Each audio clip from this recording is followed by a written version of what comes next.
it's alright, 'cause you're still there. Just don't forget the time, I'll lose my mind if this fantasy does not come real. I can't deal with waiting, it's too much. I get so excited when we I get so excited when we I get so excited when we I get so excited when we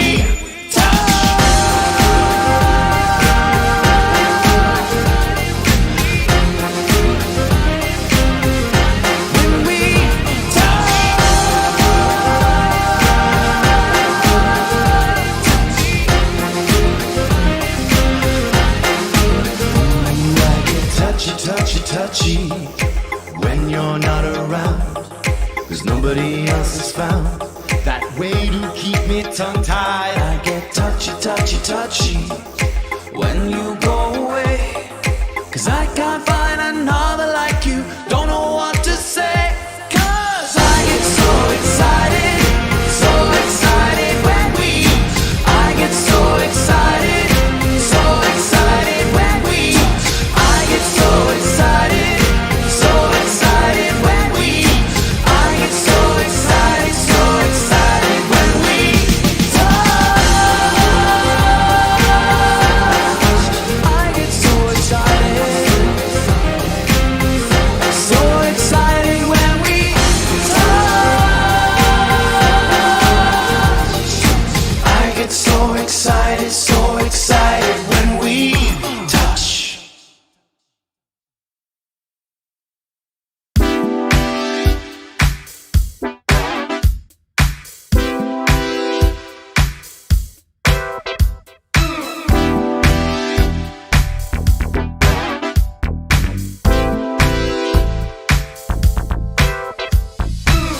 Find me here any time of day, any time of season, anytime you like.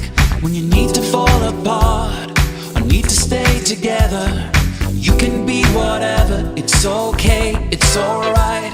I'm a slave to love, and I'm happy to be. I've been taken over. Who could believe that I've been fooled enough to give into that dream? It's so inviting, I don't want to be free. So I've got all night, all day, for your tears, for your pain. You won't believe it, but I used to be cool. I've got all day, all night, for your passion, for your fire. No way to leave it, oh what would I do without you?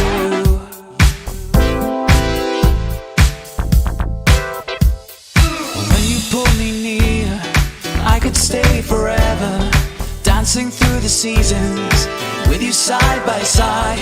Maybe I live here, right here in your shadow, so you can keep me safe from all the anger that's outside. There's not enough patience in the world, and the way they love only seems to hurt. Oh, life is rough out there on the streets, in here where we're hiding, there's nothing to fear. 'Cause I've got all night, all day, for your tears, for your pain. You won't believe it, but I used to be cool. I've got all day, all night, for your passion, for your fire. No way to leave it, oh, what would I do without you?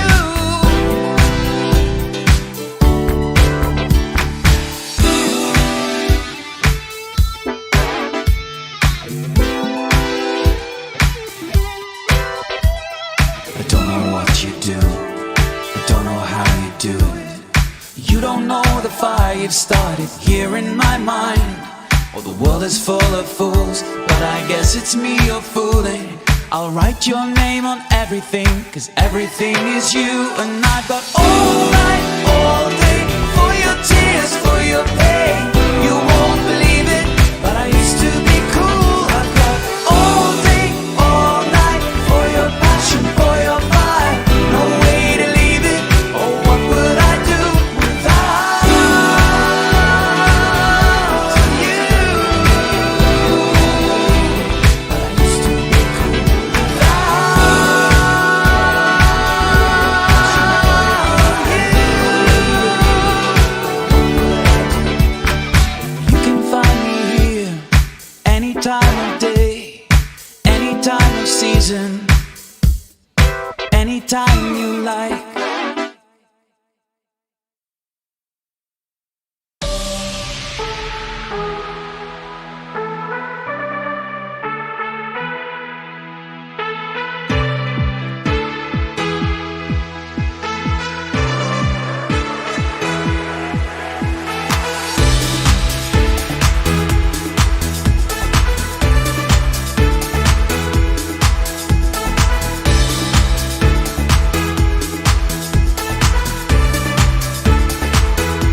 good to meet you. I've been waiting for the longest time, breaking my back so I can feel good enough to be worth your while.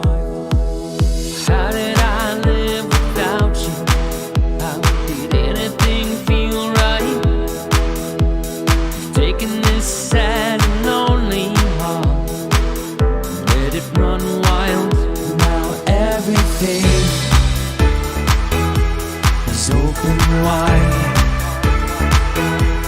and I can sing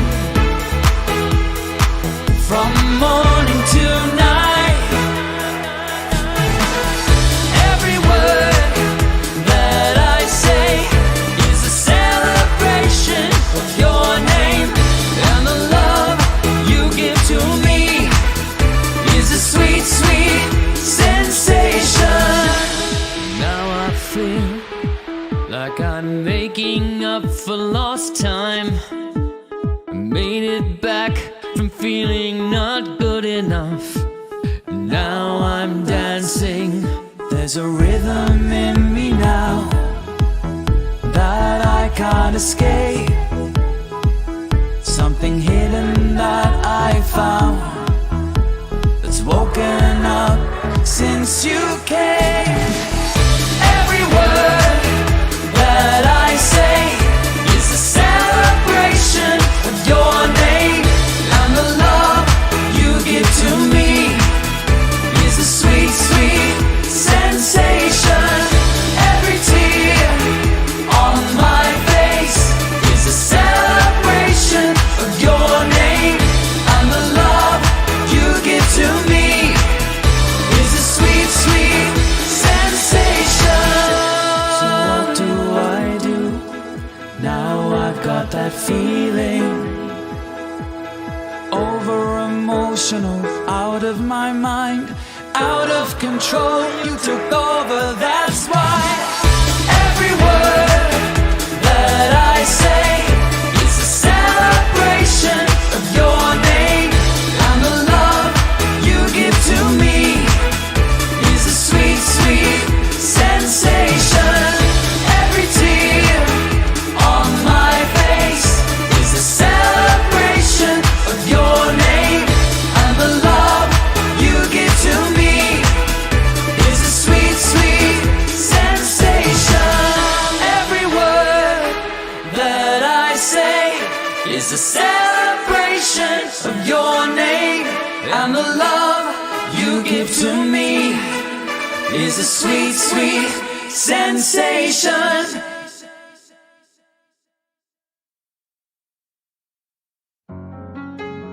Been telling everybody about you, saying life is so much better without you. Said I was strong, so strong, but why? Said that I'd moved on, I moved on. Yeah, right. All those memories have been filling up my mind and my night, till I can't decide what's wrong and what's right. Is it a trick of the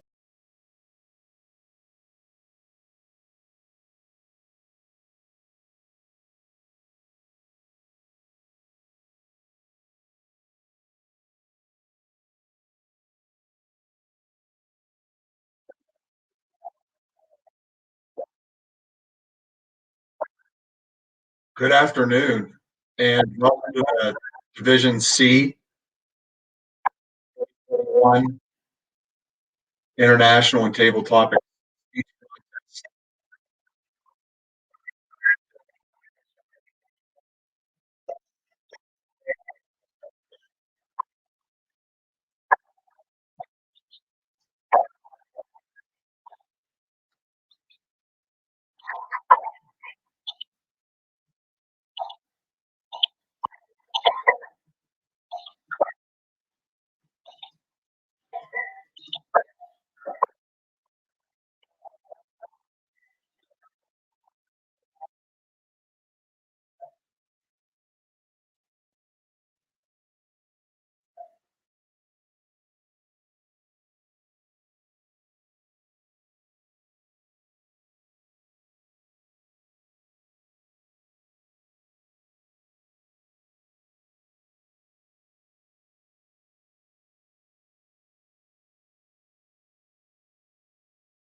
afternoon to the Division C 2021 Table Topics.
Test. Test.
Good afternoon and welcome to the Division 2021 and International Speech Contest. We have an exciting contest. You may not be familiar. Toastmasters. I to make up 4 areas within Division C area made up of clubs Johnstown County, Indiana Toastmasters, and Allegheny Mountain Toastmasters. In Area 22, College, Whitney, Penn State Rangers, Outreach Toastmasters, and Toastmasters. Area 23 is made up of PMI and Masters and rounding out in Area 24, we have area Greensburg.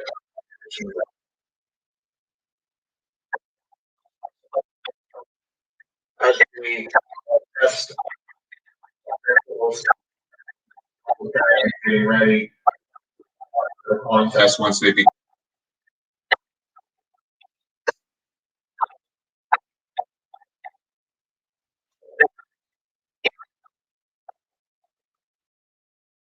But something that has only value to me but no one else is how I choose to spend my time, my day, and how I invest every hour, every minute that I'm living into things and into actions which will impact me. Now, to give an example, all of us get the same 24 hours in a day, but my actions will not impact anyone else. It will not improve anyone else's life or degrade anyone else's life unless I am acting or interfering in their lives. And same way, someone else's actions will not impact my life. So something which has high impact or high value to me is how my time, how my actions are going to decide my investment of the day, of the time I am going to, the actions I'm going to do to invest into to spend the time I'm having in the day. So this, I think for everyone, like for everyone and for myself, it's the time and the things I decide to do in that time, which have importance just to me and not to anyone else. Thank you, Madam Toastmaster.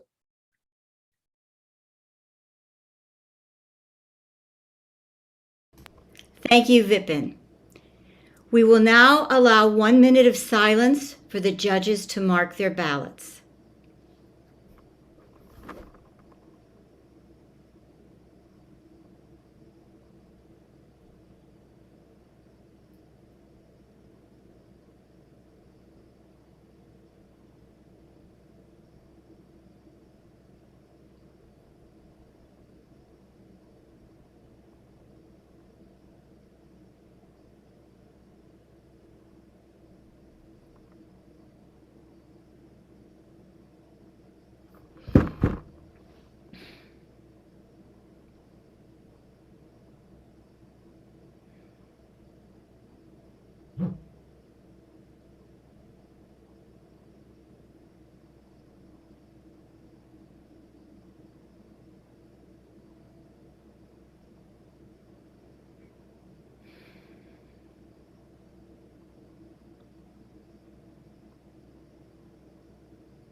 One minute.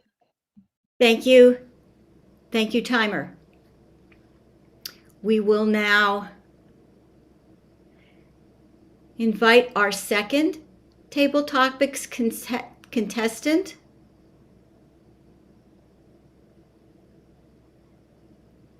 to the room.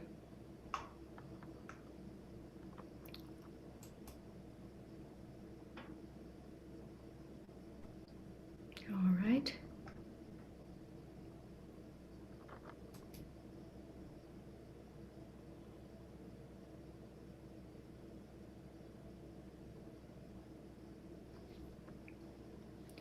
Is Jim Teague in the hall? Yes. Wonderful. Jim Teague is our second contestant. Jim, are you able to pin the timer? I am attempting to pin the timer. Okay, I have pinned the timer. Wonderful. Can you hear me? Oh, your video check is clear, your audio check is cleared, and your video check is cleared as well. So I will ask you, Jim, are you ready to begin? Yes, I am ready to begin. All right. Our second contestant is Jim Teague. Your topic is, what is something that has no value to anyone but you? What is something that has no value to anyone but you? Jim Teague. Table Topics Master, fellow Toastmasters. Something that is of no value to anyone but me is a cane that I have that I got when I was living in Germany. We use this cane, I used it on Volksmarches. If you don't know about Volksmarches in Germany, they have these events on the weekends where people will get together and they will go on 10K and 20K walks. And it's a lot of fun. And I got one of these canes while I was there.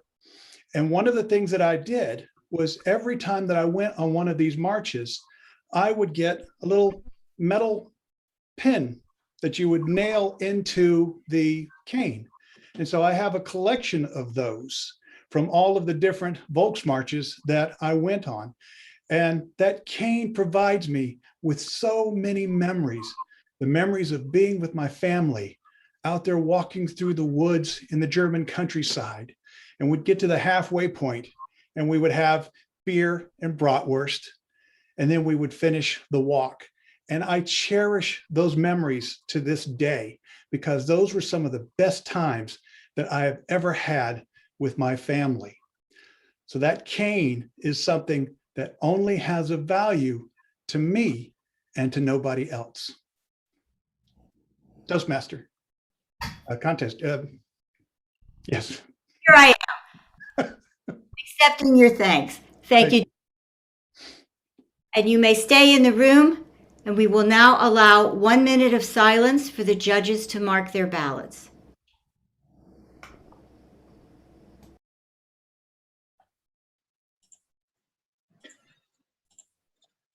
As the ballots are being filled out, we do have a minute of silence here to allow the ballot counters to complete their information. Very interesting question. What is something that has no value to anyone but you?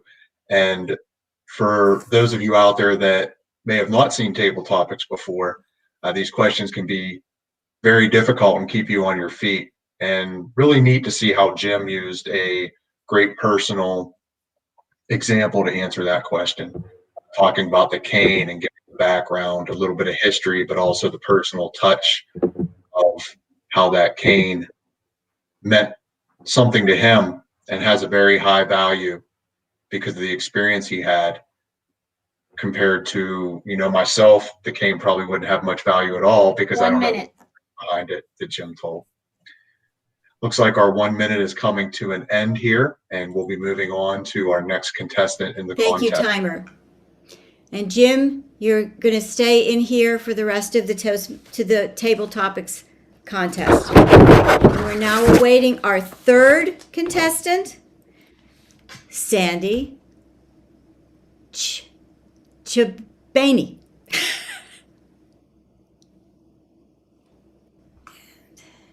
Yes, can you hear me? Yes. Where? Let's see. Hi, Sandy. Great. You are our third contestant in Table Topics today. And are you able to pin the timer? Yes, I already did. Pin the timer. Great. And we can hear you well, and your video looks good. Great, thank you. Ready to begin. Okay. All right. This is Sandy Chabani. Your table topic is, what is something that has no value to anyone else but you? What is something that has no value to anyone else but you? Sandy Chabani.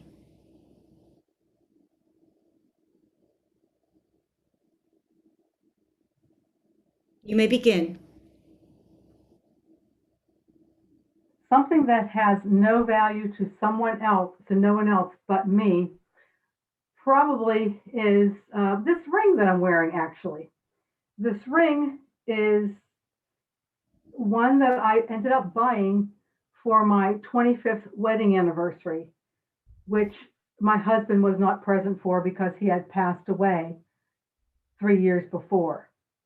And although people will like the ring, I thought it was special to me because the color of the ring was the color of my bridesmaids' dresses and my favorite color, blue. And again, although my husband wasn't there to buy me the ring, I ended up picking it out with my son, and he liked it. And so I think that that will be something that I would pass on to him. But I don't know if I think he would like it. I know he did like it in order for me to get it. So I think that that's what I believe that is what means well to me. So thank you. Thank you, Sandy. We will now allow 1 minute of silence for the judges to mark their ballots.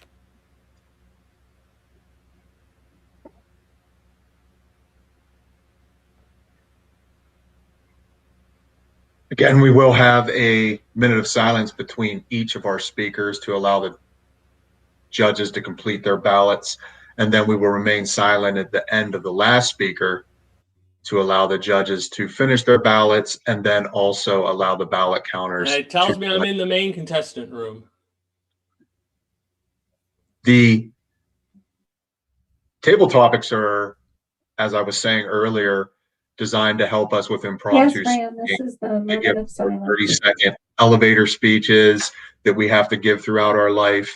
And throughout the process, you'll notice that the contestants have 1 to 2 minutes to complete their table topic. You'll see the timer is being pinned. That way they can see the time cards for green, yellow, and red and know their time is up. Just like we're up with time right now. We are now ready for our fourth contestant in Table Topics, Fran Fiok.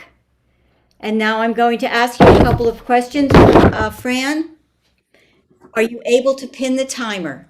I have the timer pinned, I believe. And your video is great. Your audio is great. Are you ready to begin? Yeah, as soon as I step back, I'm gonna just do one final adjustment on my mic. I'll be ready to begin. All right.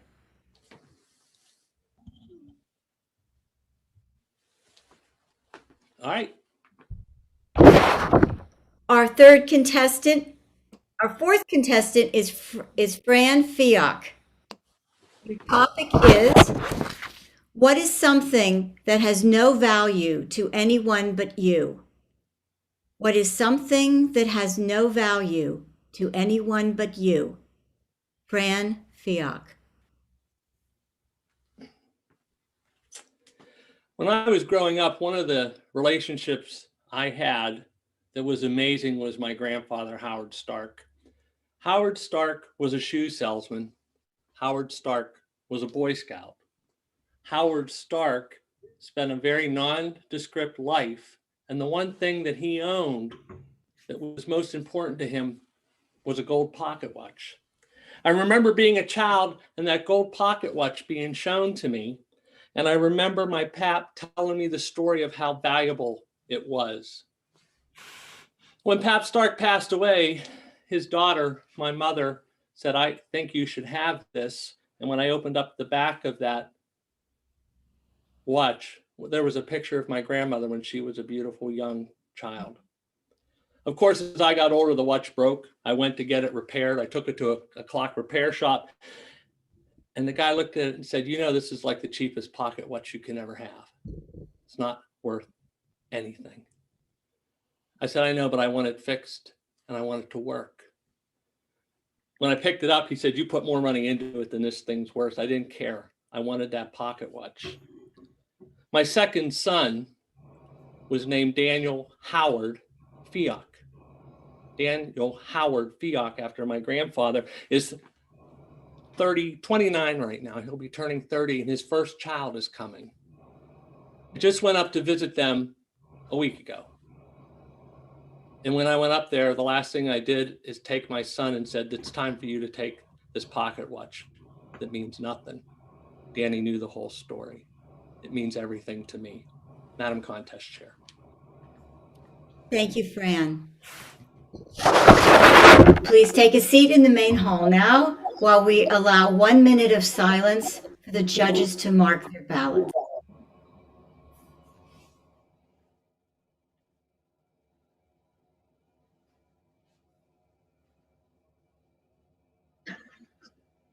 As we have another moment of silence here for the judges, one thing that I really love about this table topic here is that it's really allowing our members and contestants to give personal stories. It's great to hear, as we just heard with Fran, the value of the object or the feeling or whatever they decide to talk about that really means a lot to them, and what the value is that is brought to that item. It was great there with the story of his grandfather Howard and the pocket watch. You know, we all can relate to these impromptu speeches, as we all have things that are personal to us that we can definitely have value that is much more personal value. We'll go ahead and We will head back now to the test for our introduce next contestant. our fourth contestant, Dana Mitnick. I have a few questions for you, Dana, before we begin. Are you able to pin the timer? Yes, I was able to pin the timer. I confirm I have the timer card as a full screen on my camera. Excellent. Thank you, Dana. And your video and your audio are both working. So are you ready to begin? Yes, Contest Toastmaster, I am ready to proceed. Our fifth contestant is Dana Mitnick. Here is your topic. What is something that has no value to anyone but you? What is something that has no value to anyone but you? Dana Mitnick. Thank you, Madam Contest Toastmaster, fellow Toastmasters, and all guests in attendance today. A unique value to Dana Mitnick. This is a very simple answer. My personal experience over 47 plus years on this planet Earth. I am glad that I was born in the year 1973. That was a year of change in Toastmasters International when women were officially recognized into Toastmasters as fellow members. In addition, I had the experience of growing up in a small town by today's standards, Johnstown, Pennsylvania. While it was a small town, it was the place where I got to learn a lot about life, about my fellow human beings, about my mom and my dad, about my extended family. And also that carried over to when I was in high school. I started my speaking as a member of the forensics team or the debate team at Conemaugh Valley. Then I went to college at IUP, where I got to see it on an even bigger level, the experiences with my fellow human beings and what they have encountered. And then I became a member of the professional community. I worked for over 20 years at the Bank of New York Mellon, and today I am now a public sectorist working with the Allegheny County Department of Human Services. learning how people acted in the private sector and what I'm learning through Allegheny County DHS today is setting the foundation for me to learn even more. A unique experience to Dana Mitnick is Dana Mitnick's personal journey. And your journey in life is definitely unique to you, because I can say that it is unique to me. Madam Contest Toastmaster. Dana Mitnick, thank you. We will now allow 1 minute of silence for the judges to mark their ballots.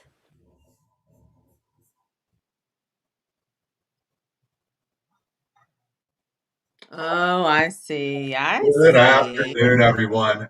As you know, we are practicing here today and trying to work on our first live stream here across the District 13 YouTube channel so that we can prepare for the district finals.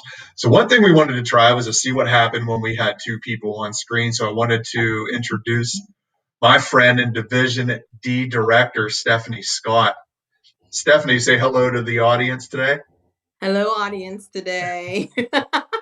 We caught Stephanie off guard a bit, and she's working on the contest. So we just wanted to give it a try to see how the split screens would work and look as we utilize this commentary on the live stream between contestants. So we do appreciate you letting Stephanie join us for a few moments today while she had a chance to just try the split screen here and see how it looks to you out in the 1 minute. contest area. Looks like our red flag is coming up, and we'll be heading Thank back. you. Silence is up, and get ready for our next contestant. Our flag timer. We have now our next contestant for the Table Topics competition, Matthew Tomshow. Matthew, before we start, I have a couple of questions for you. The first, Okay. Can you pin the timer? Yes.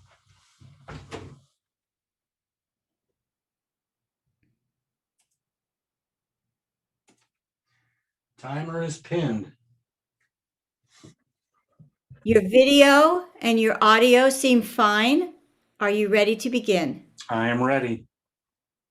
Matthew Tomshow, your topic is, what is something that has no value to anyone but you? What is something that has no value to anyone but you? Matthew Tomshow.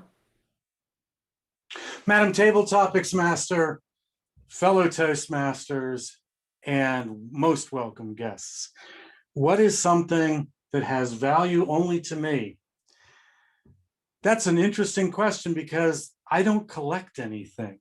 I'm not a collector, so virtually anything I own has absolutely no value to anyone else. I obviously don't care too much about clothing. I have one suit. So suits or clothing aren't terribly important to me. My computer isn't terribly important to me other than a work device. So I'm puzzled on how to answer this question. What has value only to me? I could be silly. I could say my microphone has value only to me. I happen to use a professional level microphone. I hope my sound is coming through to show that. But that has no value to anyone else, but it doesn't really have that much value to me. My dog is very valuable to me, but my dog is also valuable to my wife. So I'm flailing here trying to answer this question, since again, I don't care much about possessions. My car is old. I don't really care about it. My computer is old. It's a tool that I use and nothing else. Everything I own is either functional or old. I don't know how to tell you something that is valuable to me. What are valuable to me are my relationships in life, my friends, my family, both my nuclear family and my extended family, which doesn't really answer the question because all of those people are valuable to someone. So I'm going to say, you know what? I don't really care that much about material things, and I'm going to live with that. Madam Toastmaster. Thank you, Matt. All right, we will now observe 1 minute of silence for the judges to mark their ballots.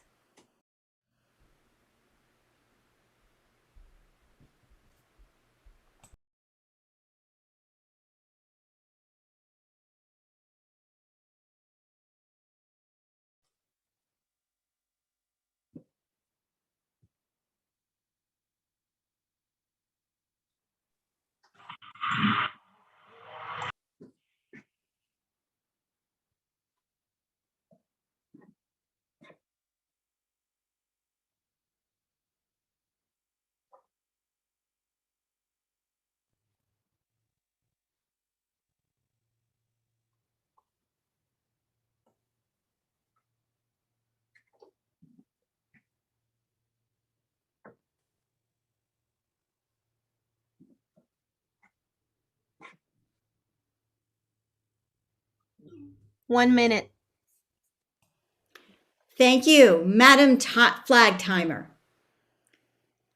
Our final contestant in the table topics competition is Nate Stevens.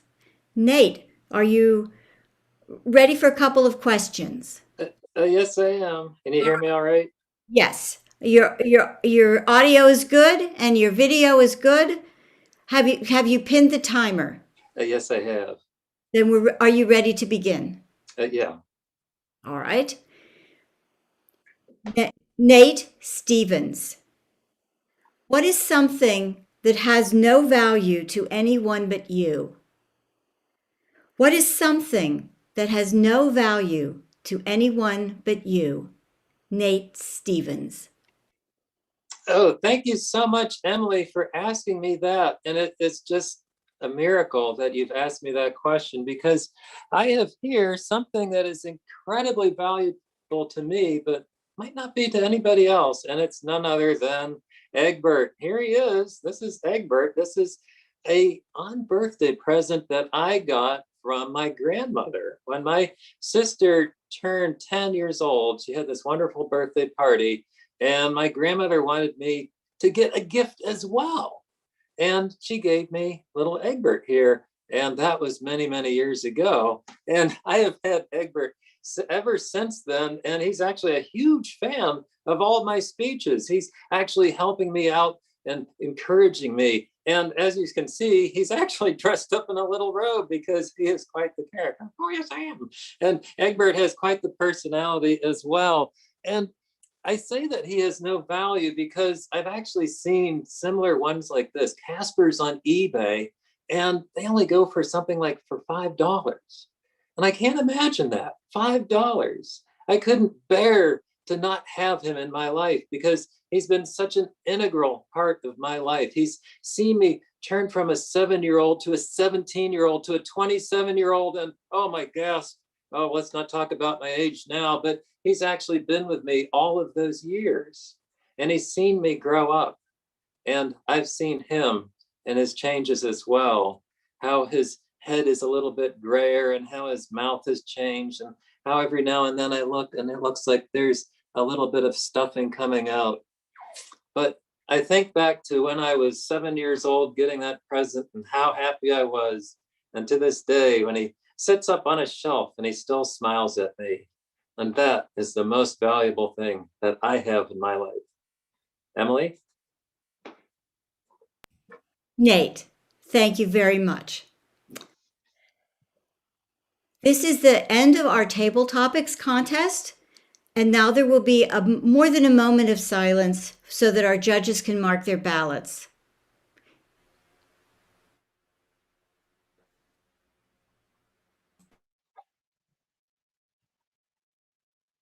So now we'll see that we'll have an extended period of time. It allows us to collect all of the ballots as the judges complete. So this will be a little longer than the standard minute between speakers.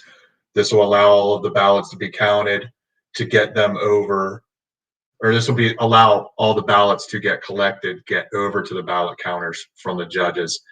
One of the things that's been interesting is that typically we had speech contests live and in person, from the club level all the way up to the World Championship of Public Speaking in the International. Very interesting today to have our first division online contest.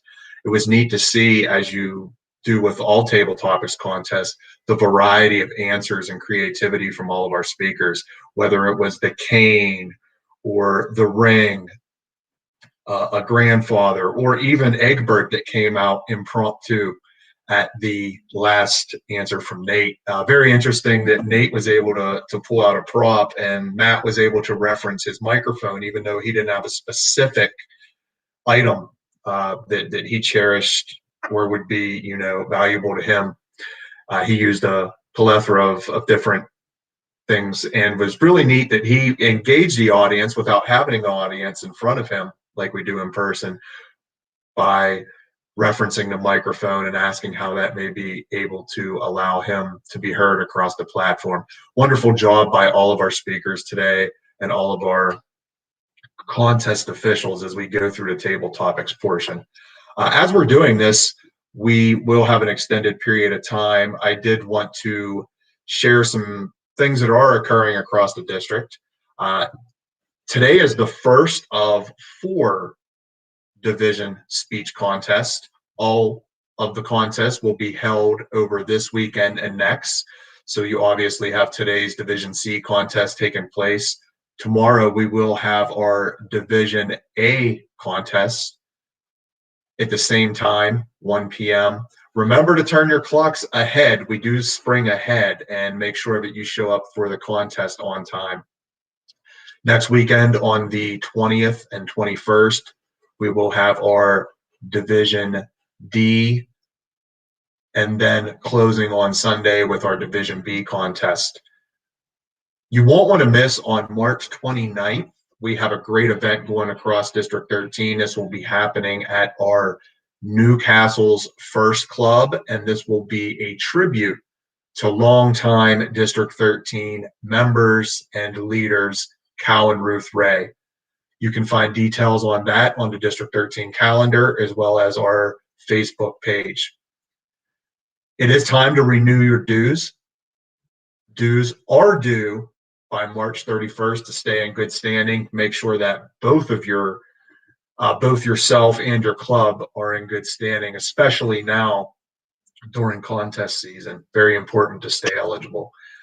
Also, Toastmasters International gave out a free path, and that free path was given out back at the end of last year during the renewal period, and that will run out. So if you have not utilized your free path by going into your profile in the Toastmasters website and clicking on that profile to activate your free path, please do so by March 31st.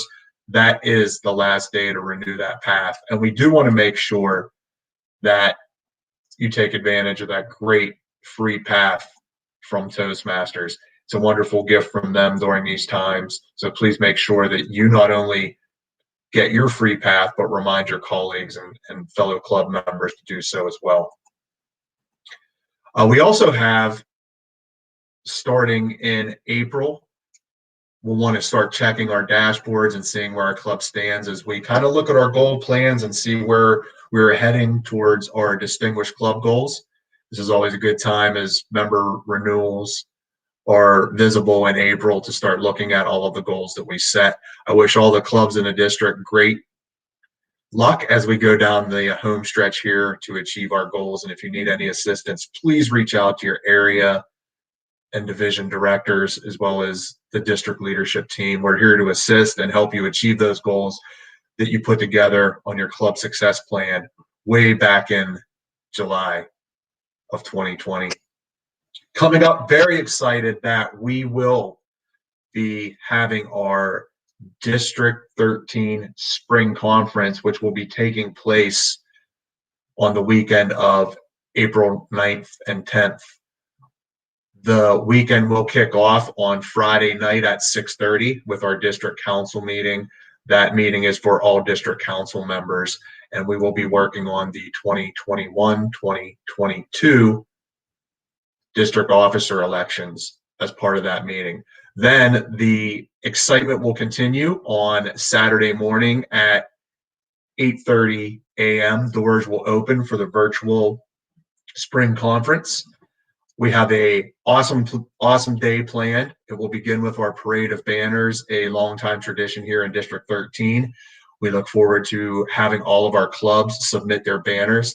Please make sure that you send them to event@d13tm.com. We want to make sure that we get as many clubs as possible participating in the parade of banners. Following that, we will go into all of our speakers. We have a great speaker lineup for the district conference. We have world champion of public speaking, Aaron Beverly. We have Paul Artali, who is an accredited speaker by Toastmasters International. And then we have one of our own District 13 members, Megan Kohler, and her team will be presenting a wonderful presentation as well during the event. Following our speakers, which will cover the education and learning portion of our morning, we will have our District 13 awards celebration. And that will occur over a virtual lunch because we can't provide lunch in person. We will have the awards ceremony. Feel free to have your lunch ready to eat during the ceremony as we would in person. And we will go through all of the awards. So we'll have all of our individual educational awards from all of our members, as well as our Distinguished Toastmaster Awards. We will be going through a virtual gauntlet until we get to be together again in person at some point in the future when we can have a huge celebration and have all of our Toastmasters who have earned their Distinguished Toastmaster Awards run the gauntlet together in person. We look forward to that day. But in the meantime, we'll be honoring our DTMs virtually again as we did in the fall. This will be a lot of fun. We're inviting our DTMs to send us information, videos, and really look forward to celebrating their success. After the award luncheon ends, we will have a quick break to let everyone gather themselves and head over to the live stream for the District 13 Table Topics and International Speech Contest Finals. We're very excited about that. Again, today we're testing this out. Myself and Steve Sokolowski, our logistics manager, just getting all of the bugs out and working on the best way to live stream this event. We want to make sure that we provide our members and contestants with a great platform for the district finals. We're very excited to utilize our YouTube page for District 13 and use this platform to present the finals of the district contest to all of our members. So be on the lookout. We will be sending that link out. It will be available on our District 13 website. On the District 13 website, there is a link where you can register for the conference. So please visit that page. It is under, let me double check here to make sure I get you to the right place. It will be under events. So as you go to the District 13 website, you can click on the events tab, and underneath there you'll be able to find an event calendar, information from our Toastmasters leadership training, which occurred in December. I definitely would go check that out. There's a lot of videos, tutorials, there's a lot of handouts and other useful information from our winter TLI training. And then of course on there you can also find our 2021 spring conference link. You click on there, you can get all of the information on the speakers. You can click on the registration tab. Once you go to the registration tab, you just fill out a quick set of questions. We just want to make sure we have everyone's registration information so we know who's coming in. This is a free event, so there is no charge to any of our members for this event. We do, however, for protection, want to have everyone register. As you go through that registration process, make sure that you read your email you receive and verify all of your information is correct. Also, on that email will be a registration link for you to get your Zoom login. Again, we want to protect our meetings and make sure we just don't let anyone from the general public in. So there is a secondary registration required to get onto Zoom for the meeting, and you'll get your individual link there. We're looking forward to that, looking forward to continuing to promote the event. So keep your eyes open as we go through. You'll see a lot of reminders coming out, and you'll also see a lot on social. Which reminds me, as we go through, please take some time, if you haven't already, to visit the District 13 Facebook page, as well as the District 13 LinkedIn pages. They're valuable resources. We love to see all of our members like us. That helps get the message across to all of our members. We have announcements for the district, like the current announcements for the spring conference. We're very forward to that. It looks like we still got some time here as they are collecting all the ballots between the judges here.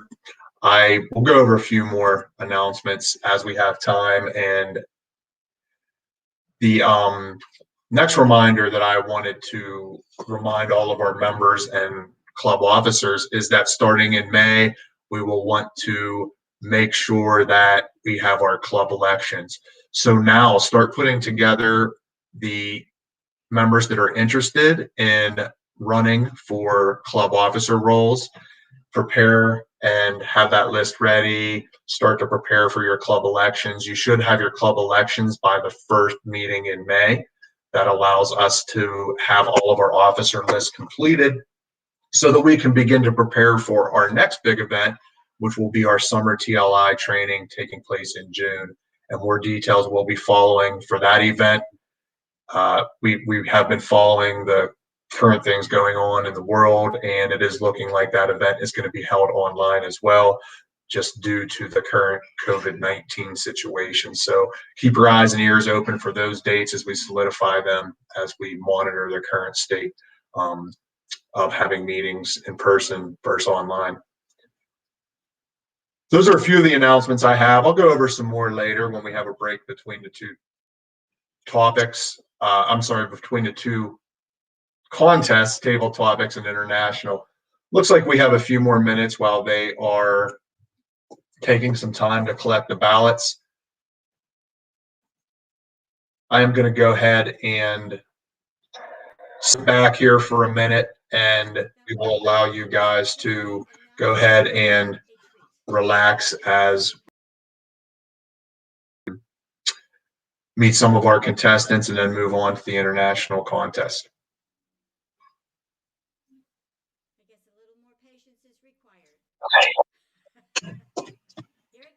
All right, hopefully that'll work. I tried to.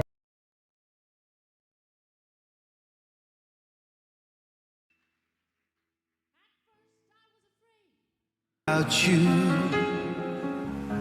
saying life is so much better without you.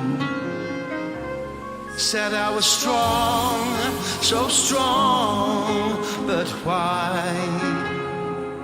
Said that I'd moved on, yeah, right. All those memories have been filling up my mind and my nights, till I can't decide what's wrong and what's right. Is it a trick of the light, or is that your reflection in the corner of my eye? Have you come back again? I said that you weren't my type, but you were perfection. And when I see that smile, I let you walk back in. To overplay the state I'm in, or overstate the meaning, but only you make my heart sing with so much feeling. I've been telling everybody about you, saying I was better without you, but it's clear it's a lie.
It's a tropical beach when you're walking beside me.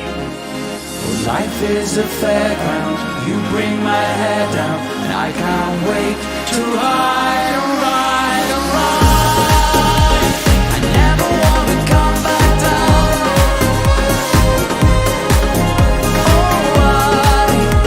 I never want to come back down.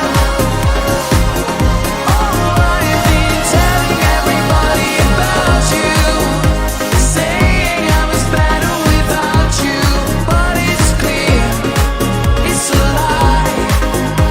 I've never been good at goodbyes. I've been telling everybody about you, saying life is better without you, but it's clear, it's a lie. I don't want to say goodbye.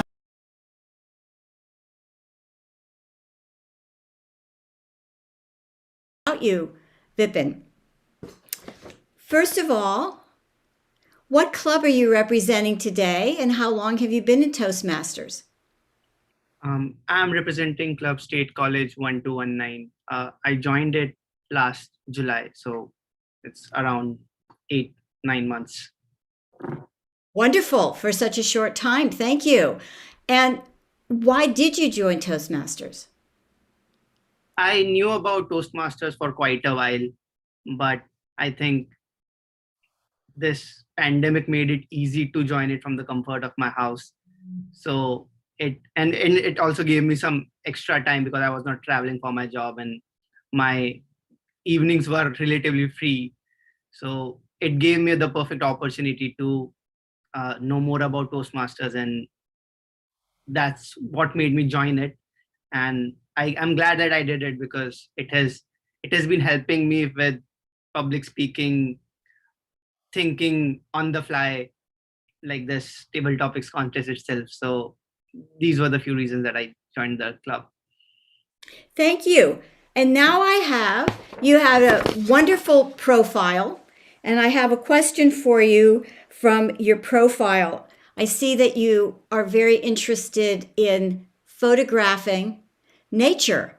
Yes. Tell us just briefly about one photograph that you took that just sort of took your breath away. It was not a photograph, it was more of a time-lapse video which I took. So I was running on a racetrack and I started filming it at 5 a.m. During summers when it was like the sun was not up yet. And in about 45 minutes, I was just running across it and the sun was slowly coming up. So that is something which that's one video that I like the most because it gives you that hope of that coming from darkness to lightness and the hope of persevering. So that is something that I relate to a lot. Thank you very much, Vipin. And you are free to roam cyberspace. I'm going to ask for one quick break for just a moment, and we will go back into silence for just a moment, or if we could turn some music on for just a moment while I check on something. Can our Zoom master put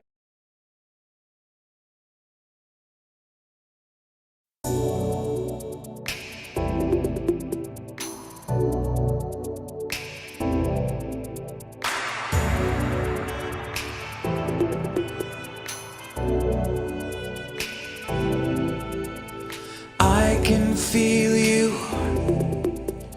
running away with me. I see the headlights chasing us down, but when you're full speed, there's nothing like you. There's no kind of rush that can fill these veins when you're inside. I feel like I could do anything.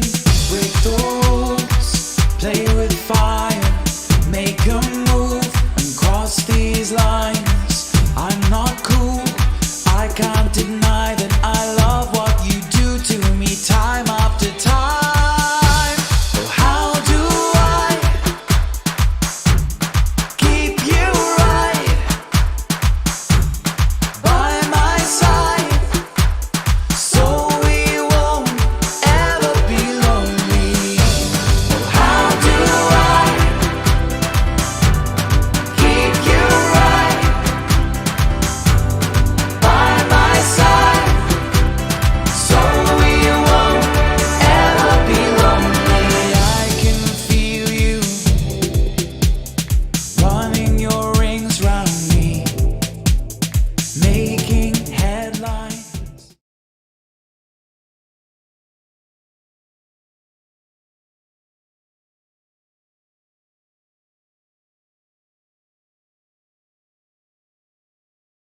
Always.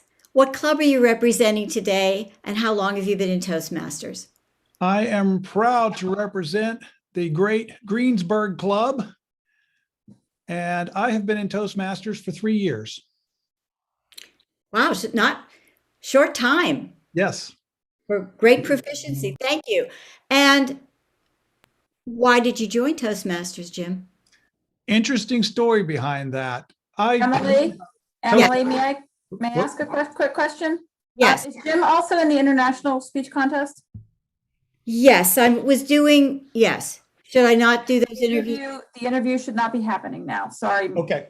All right. Well, then we'll stop. Okay, thank you. All right. Then we, just a moment for my next.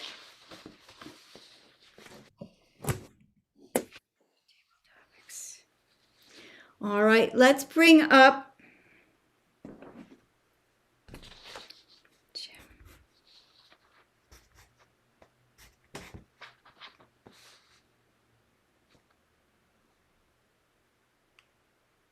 Dana. Oh, Sandra. Great. Is Sandra here? Sandra. Okay. Yes, hi. Sandra, you're not doing table, you're not in the, you're just in this contest. Correct, yes. Great. Well, here is your certificate of participation. Thank you so much for taking part in the table topics. Thank you. What club are you representing today? I represent the Johnstown Toastmasters Club number 1231. And how long have you been a Toastmaster? I think I joined in 2019, but the job I had then, I had long hours and I really couldn't attend meetings. So I really didn't get active really until 2020, if I remember correctly. All right. Well, and why? Why did you join? Why did I join? Well, funny story here. Okay. I've been friends with Dave Jones for, I don't know, probably 20, 30 years. I can't remember. But I asked him to speak at my son's Eagle Scout Court of Honor. It's basically a celebration of the Scouts' life and what they did. And I asked Dave if he wants to just give a rose to him or something, because I know there was other Scouts that wanted to tell stories about my son. And Dave Jones stepped up and he just awed me. I mean, it was such a moving speech.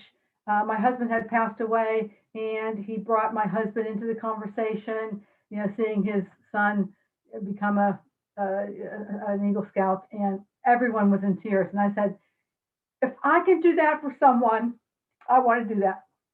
So that's why I joined. That's a great, wonderful reason to join Toastmasters. And I think we know you a little bit better now, Sandy. So thank you very much. Oh, you're welcome. You're welcome. And you're now free to roam the cyberspace. Thank you. While we bring up our next participant, and that will be Dana Mitnick. Oh, well, I guess it's Fran. No, it's not Fran. Fran's in the speech contest as well. So let's bring up Dana Mitnick. Great. Dana, where are you, sir? I see you and I can hear you, but I cannot enable my video because the host has cut me off. Apparently I was a bad boy. Uh-oh. Well, then we will hold your interview until later. Oh, wait a minute. There we are. Good. Here is your certificate of participation from District 13, Division C. Thank you so much for being part of the Table Topics competition today. And I thank you for the opportunity. What club are you representing today, Dana? I am representing the McKeesport Area Toastmasters Club number 901, the third longest club in all of District 13, where this year, 2021, we are marking our 70th anniversary of creating speakers and leaders in the Eastern Mon Valley. Wow. That was your whole marketing pitch. That was great. Thank you very much. I love it. And why did you join Toastmasters, Dana? I joined Toastmasters at the suggestion of one of my former managers, Mr. Rolf Forsmark, back in early 2010 when I was at BNY Mellon. He believed that by joining Toastmasters International, it would help me not be so much of what I call an X factor. They believe that people would have a tough time reading me and trying to figure what to make of me. While the X factor characteristic is generally a challenge, it has also been my strength. And sometimes being a genuine X factor does have its advantages. Yet Toastmasters International has allowed me to not be so much of an X factor, but to offer some more definity whenever I present myself in communication and in the public square.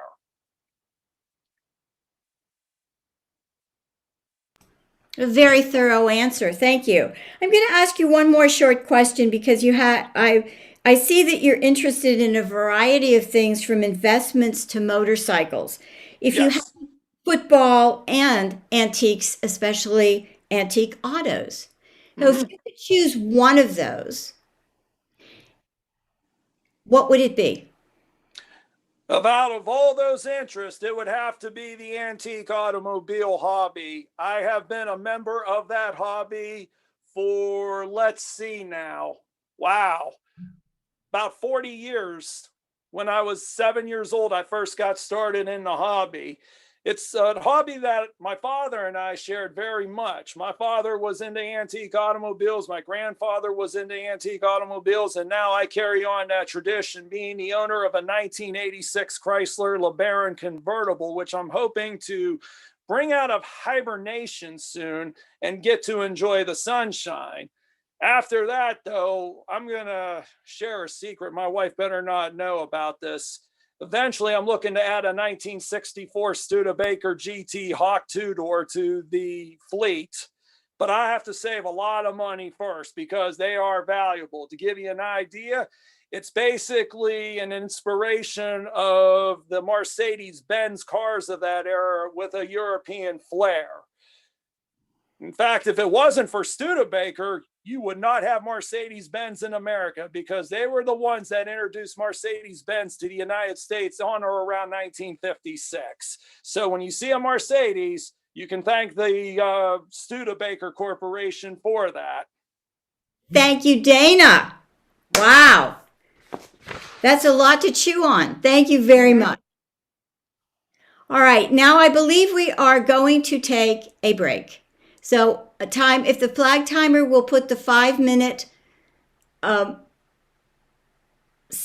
countdown clock going. Will do. Yes?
Though we're not over yet.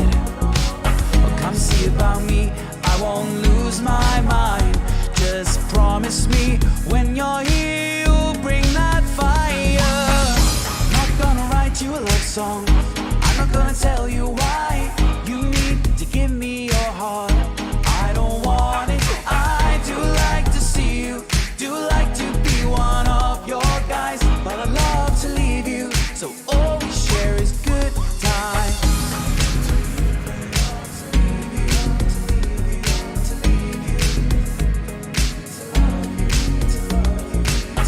The less about we, the we say, the better. Don't worry about me, I'll be fine, whatever. I'm happy to let what will be just be. So close the doors, turn out. Burning up, take off your shirt, hands on my. We said we stop, can't get enough. Vibing too strong to give it up. Chemistry explode, never let me go. Deeply kiss and feed me secrets, metaphors aside. You should be all mine, in awe of your skills. A sex genius, just say my name. I want you obsessed. Float up from the bed with your head laying on my chest. I'm convinced it's real when we kiss, so babe, let's go for this. I'm not gonna write you a love song, I'm not gonna tell you why you need to give me your heart. I don't want it, I do like to see you, do like to be one of your guys, but I love to leave you, so all we share is good times. I'm burning up. Just love to leave you, babe. I love to leave you, babe. I love to leave you, babe.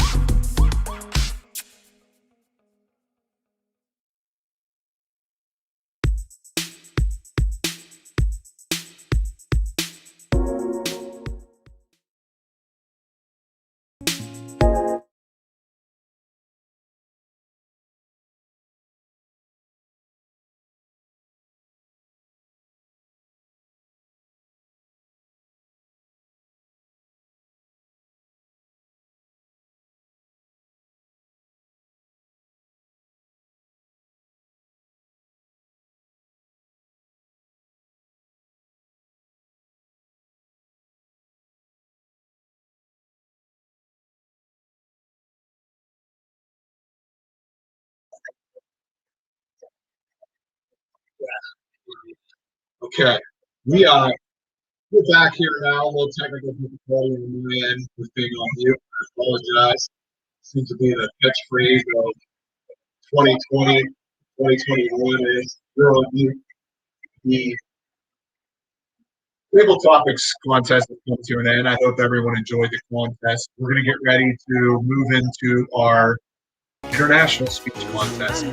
And this is, as they say, the granddaddy of them all. This is the big contest of Toastmasters where the winner can actually move on from their district level all the way to the World Championship of Public Speaking. So today our contestants are taking that journey at the division level here in Division C for the right to move on to the District 13 finals. So as we get ready here, the 5-minute break is coming to an end, and we will head over to before we our start the international speech contest. international speech contest shortly. I just heard from the contest Toastmaster that they're going to take a few more minutes here to get some things straightened out, and then we'll be moving back over to the contest. Unlike the Table Topics contest, this is a full prepared speech. The Table Topics was very impromptu, obviously, and the contestant did not know the topic prior to giving their answer. For the international, this is actually a prepared speech. So this speech, the contestant has developed, worked on, prepared to give during the contest today. It's also longer. The time limit for the international speech contest is a minimum of 5 minutes and a maximum of 7 minutes. So the speech is 5 to 7 minutes, unlike the shorter Table Topics. We are very excited. We have a full list here today of contestants in Division C. We have 8 total contestants that will be competing today in the in the international speech contest, and looking forward to hearing all of these speeches. I know that you're all going to enjoy the many different topics that we will get to hear today. Very excited to see all of our contestants. I have been fortunate to attend across our district all of our area contests and many of our club contests. So it's been a wonderful journey.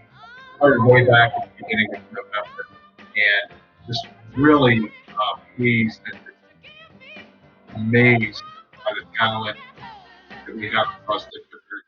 So many great speakers at the club level all the way up where we're at right now, starting our division contest this weekend. It's been amazing to see all of the, creative speeches that people have come up with and provided across the district. And we get to see that today. Again, we get to see tomorrow's Division A contest, and then next weekend we will have our Division D and ending with our Division B contest. So we're very excited to have all of those, and we look forward to that.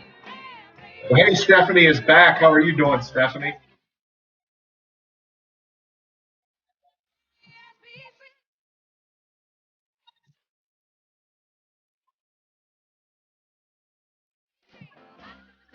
You able to hear me, Stephanie?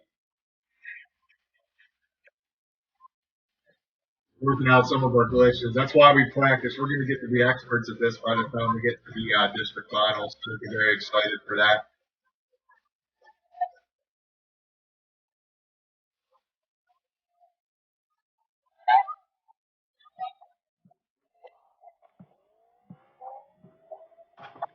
I can't hear anything. We can hear you. You are definitely, you're definitely. I was trying to hear you, but it's hard to hear you while I'm plugged into the contest. So that makes it a little difficult. You will, you'll get that. We're live streaming right now, so you'll actually, you'll get used to it. It took me a while, as many of the watchers out there. We have 4 people watching us on YouTube right now as we practice. It's been interesting. It took me a while to really understand where I was and how this was working, but it's been great as I've got a little more used to the commentary and the broadcast that's going on. Pretty neat. Takes me back to some days when I got to do some things back in college or in high school as well, with morning announcements and things like that on the TV screen. But this is definitely a bigger crowd, and we look forward to the international. So how's everything going over in the contest room, Stephanie? Looked like they were having a lot of fun and a lot of contestants. The second portion of our And here we go. It looks like Emily is coming back. So we'll go back live to the contest room international speech to start our contest. international So we need speech to contest. assemble all of our speakers, please, in the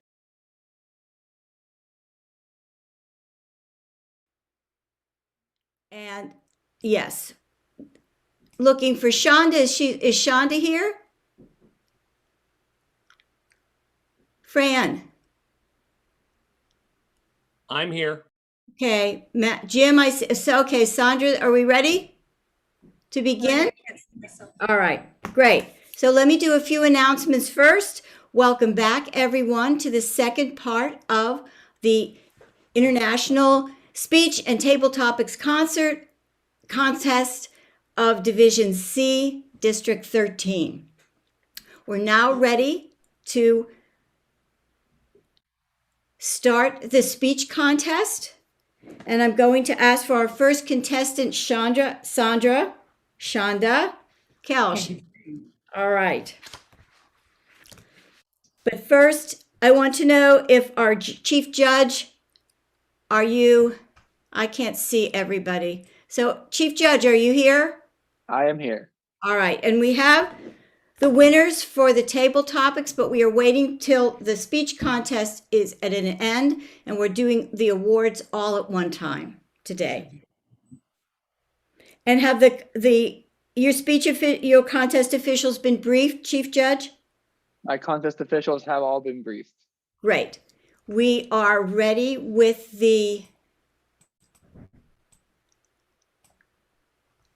our first speaker, and Shonda is ready to go.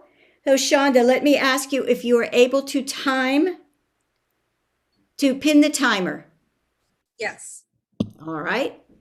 And your audio seems to be working fine, and also your video. So are you ready to begin? Yes, I am. All righty. Shonda Kelsch, dream it, believe it, achieve it. Dream it, believe it, achieve it. Shonda Kelsch. Dream it, believe it, achieve it. Dream it, believe it, achieve it. Dream it, believe it, achieve it. Dream it, believe it. Good afternoon, contest chair, fellow Toastmasters, and honored guests. I didn't see you there. I must be running a little behind schedule. Are you living your dream? I am. You see, this is my dream, sharing my stories and experiences with others. But there was once a time that I didn't believe that I could have my dream because I didn't believe in myself or my capabilities. Quite honestly, not that long ago, I had a different dream. You see, I'd always dreamed of having a husband, children, a home filled with lots of pets. And when the children and the pets were grown and gone, my husband and I would skip merrily off to the old folks' home. That was my dream. It almost happened, but I came home and I found my husband hurting my child. So I packed up my children and I left. And my dream was shattered. And I really believed that my life was over. But then one day I was sitting outside just enjoying the warm summer sun when this creepy shadow crept up over top of me. And I opened up my eyes and it was my dad. And he looked down at me and he said, Shanda, what is your dream for your life? Well, I hung my head and I said, you know, Dad, I really believed that I had my dream, but now I've got nothing. Well, he hiked up his pant legs, he sat down beside me, and said, that's the beautiful thing about being alive, kid. You've always got time to dream. Well, later that night, as I was lying in bed listening to the crickets try to sing me to sleep, I thought about what my dad said, and he was right. I had been so fixated on the dream that never came to be that I forgot that I was still alive and still had time to dream.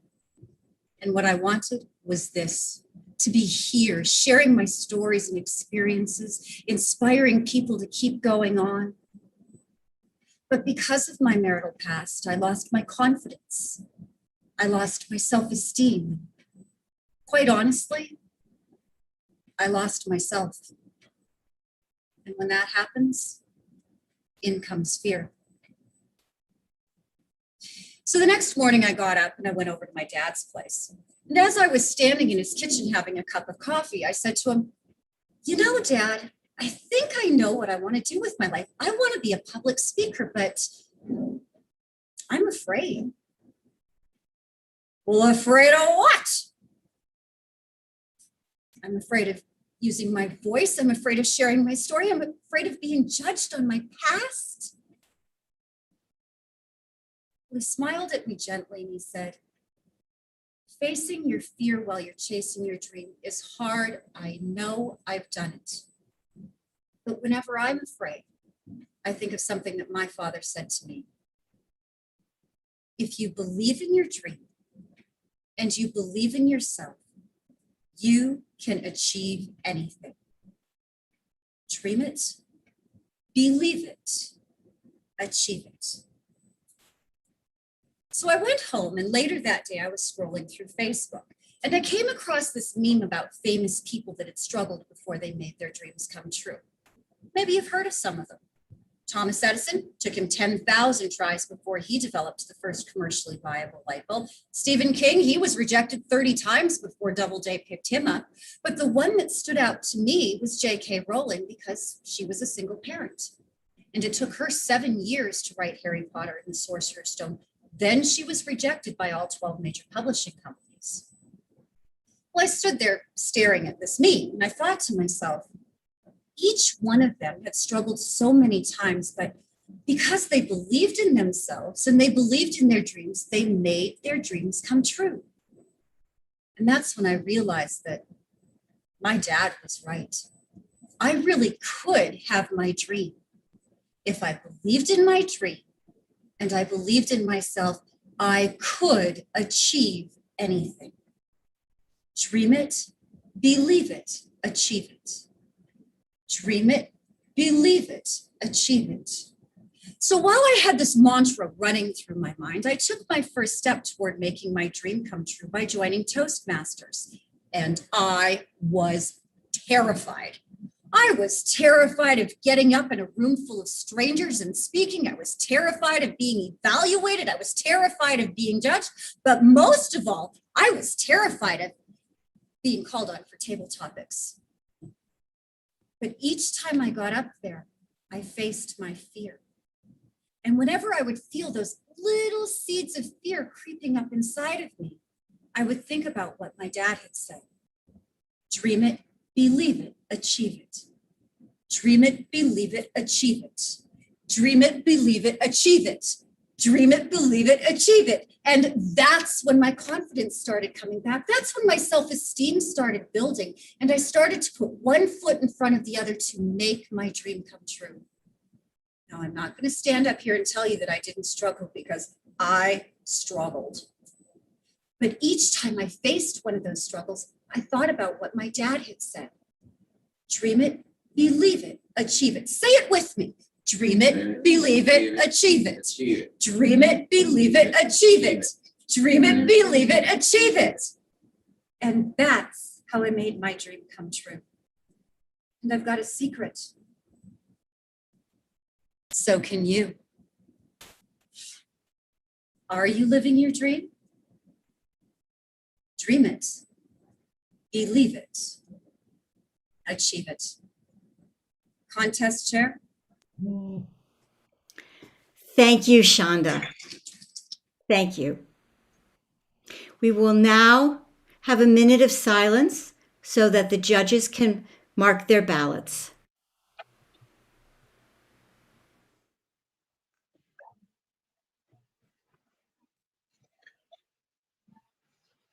We are in our first minute of silence as the judges provide feedback on their judging forms for the first contestant. There's a lot of work that goes into the international speech contest. Contestants start writing their speeches many months in advance to get to this level, and they put together all of the material on their own creatively to put together their speech. So it's wonderful to see these speeches come together as they go through the different levels of the competition. It's great to see how they evolve and how each individual goes through their journey and continues to progress through the contest season. Wonderful to see all of these speeches and looking forward to the next few that we have here on the docket. Going to be an exciting afternoon. Again, we will come back and provide a little bit of information commentary between each speech to fill that moment of silence while the judges are being there. So contest. With our next speaker, I neglected to read the list for our judges, and I believe the slide was up, but I want to read the order of speaking for our speech contest. We've already heard Shonda Kelsch. Our second speaker is Fran Fioc. Third, Matthew Tomshow. Fourth, Jim Teague. Fifth, Denise Pullen. Sixth, Gerald Griffith. 7, Philip Nichols. And 8th, Nate Stevens. Good, the slide is up if you need to see the spelling. And we'll give you about 30 seconds, and then we'll start with our second speech.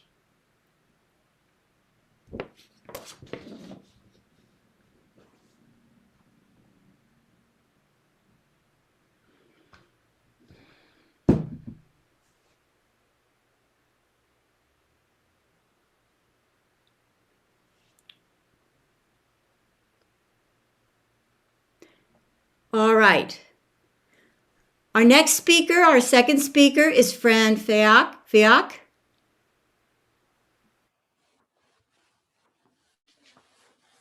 Fran, have you pinned the timer?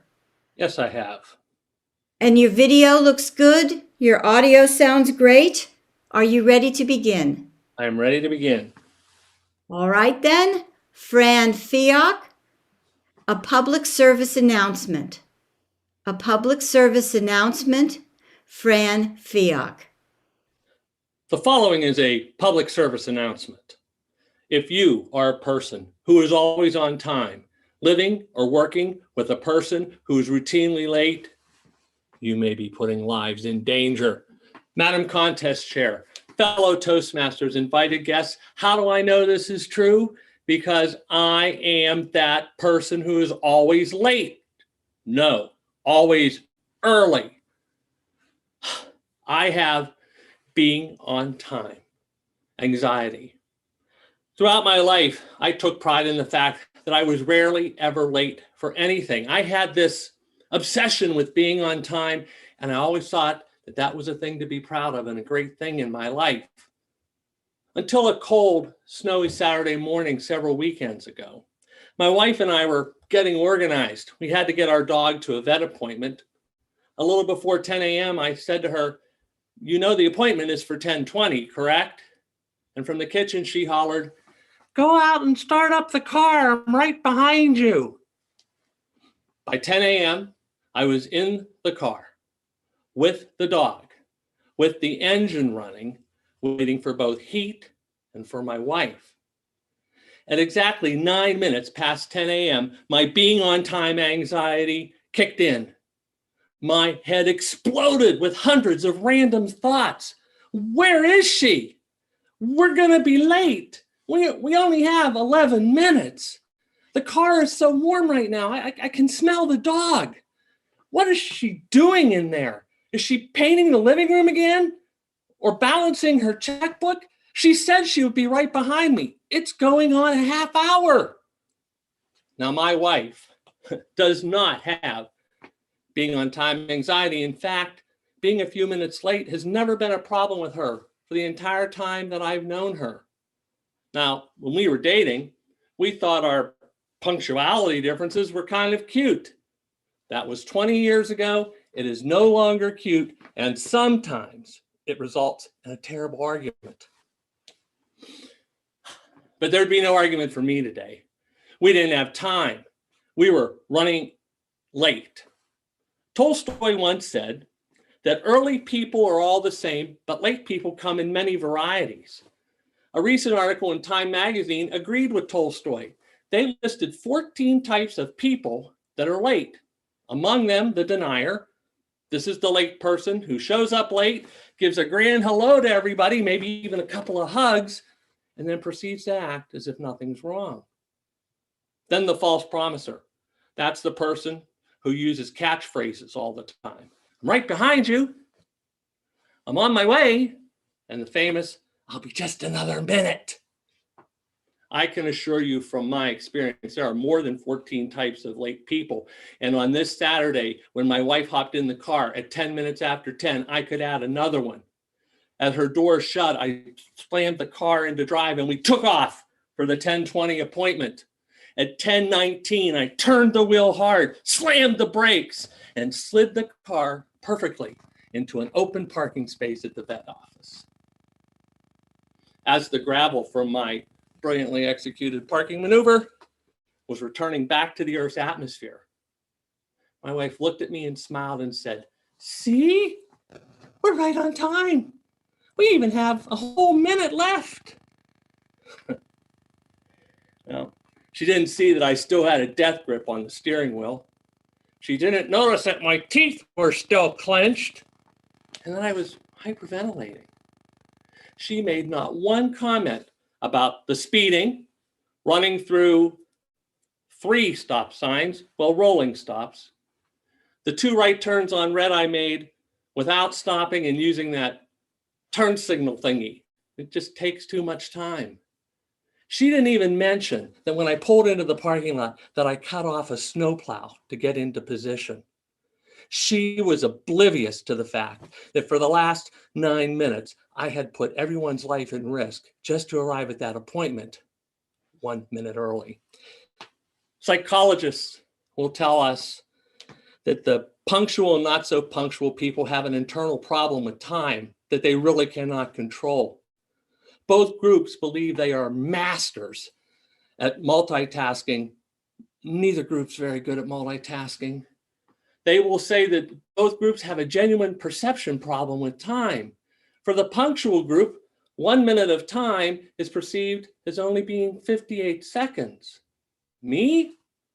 I believe that 1 minute of time is about 44 seconds. The non-punctual group perceives 1 minute of actual time as lasting for 1 minute and 17 seconds. My wife? I think her minute about 2 minutes long. They also agree on one thing, both groups, that it's the other group that has a problem with time, certainly not me.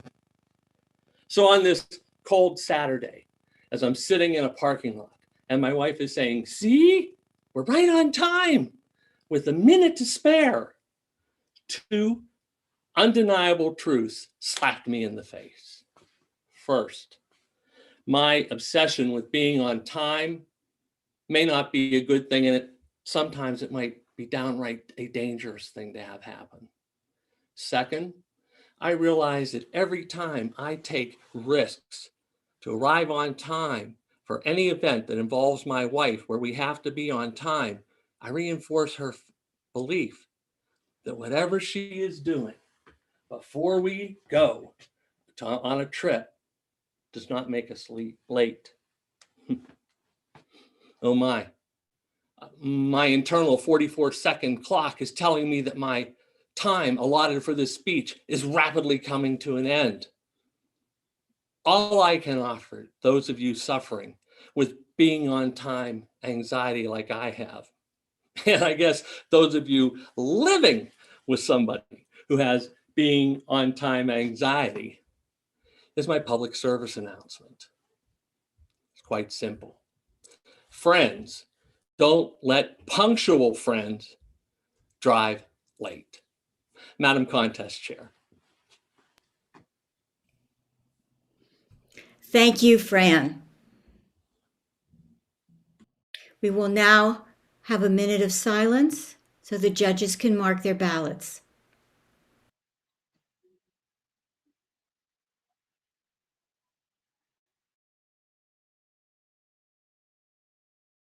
Yeah, interesting speech.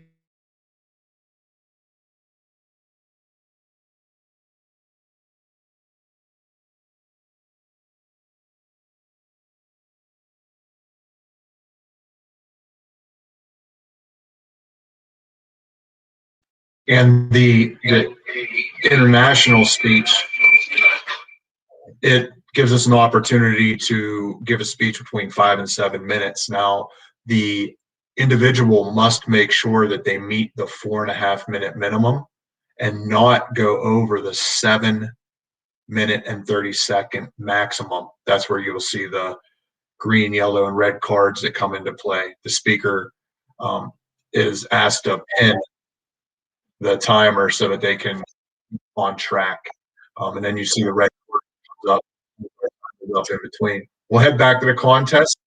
Next contestant. Third speech contestant to come up to the podium, the virtual podium, and that is Matthew Tomshow.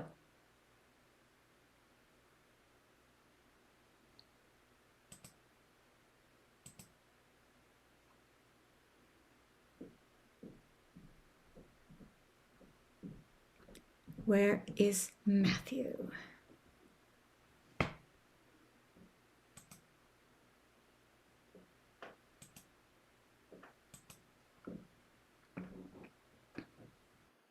Matthew, Yes. we can't see you yet. No. Are you having a video problem? For God's sake.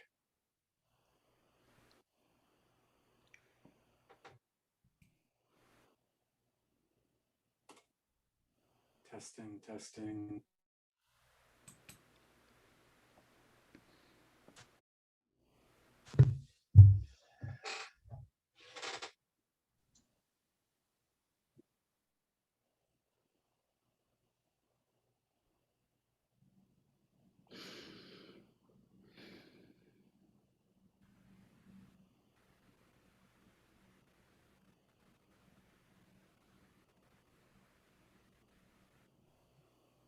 All right, there you are, Matthew. And hopefully you can hear me now. All right. Okay. All right. Are you ready to speak? Actually, I need 1 second because when I got disconnected, that caused a problem. All right. Give me 1 second here. Mm-hmm. And hopefully this will not happen again. Timer is pinned. Good. And give me one.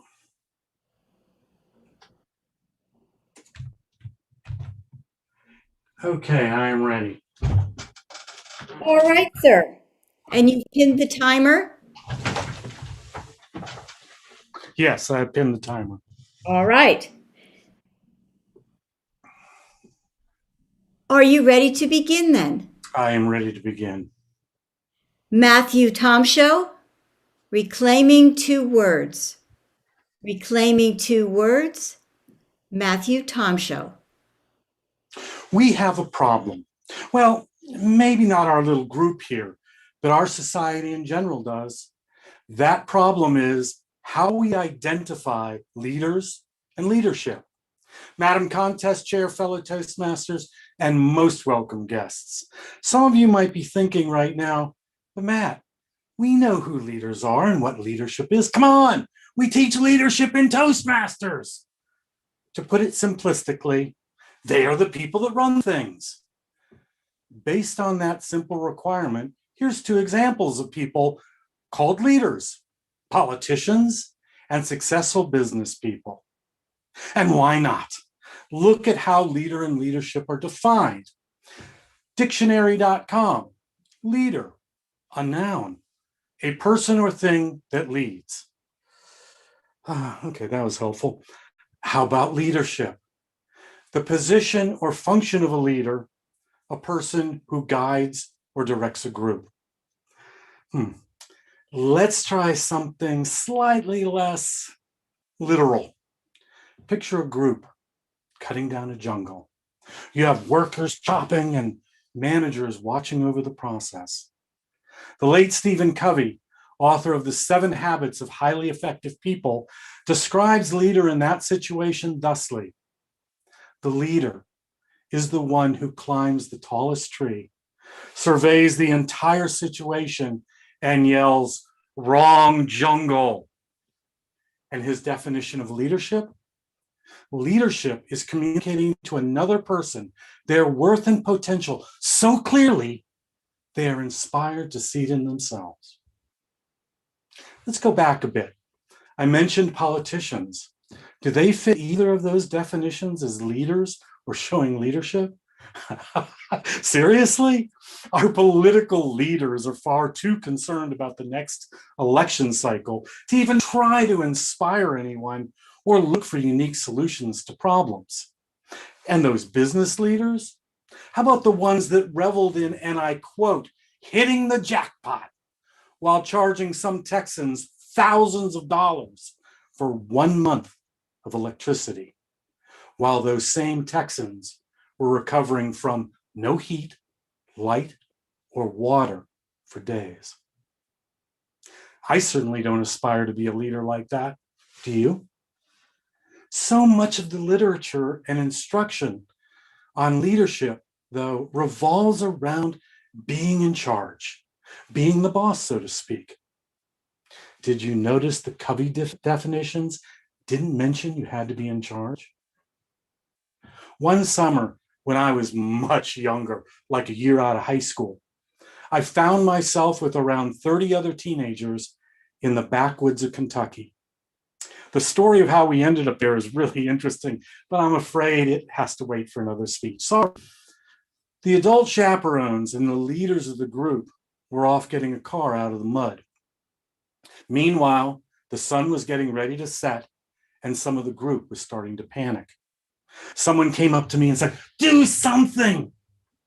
I guess since I was already bald at 19, I looked official. I gathered the group, asked for volunteers to gather firewood, asked another couple members of the group who knew how to start a fire to go ahead and start a fire. The rest of the group cleaned up the area so we could lay down bedding. By the time the adults and the leaders came back, there was a fire roaring and people laying comfortably in their sleeping bags. For those few minutes, I was a leader. No title, no training, just the sense to inspire people to do what they could and needed to do. The Covey definition of a leader, though, does sound a little bit simplistic, doesn't it? Can it be that simple? Last year, I had the pleasure of being the president of my club. I know, pleasure, president, dude, you must be into pain. Pre-COVID, I shouted wrong jungle to how we were attracting new members. We abandoned open houses in favor of piggybacking on other people's events. Our first attempt resulted in talking to more people in an hour and a half than our last few open houses combined.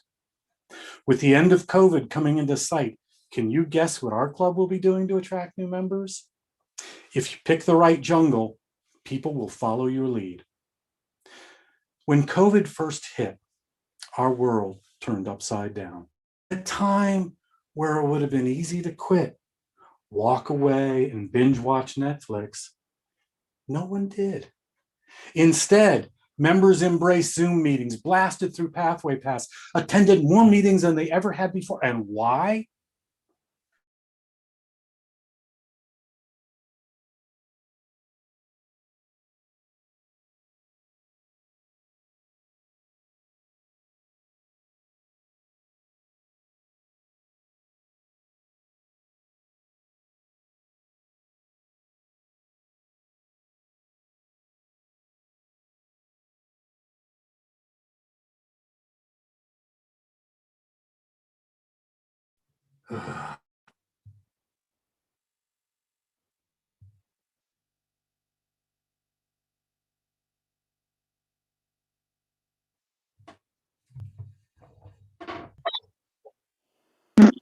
You have time to fix it. No. You're experiencing a technical difficulty with the video. We will get this resolved and go right back into the contest as soon as Matt is able to regain connection. The timing has stopped and you'll have 2 minutes to fix it. And an extra 30 seconds at the end of your time.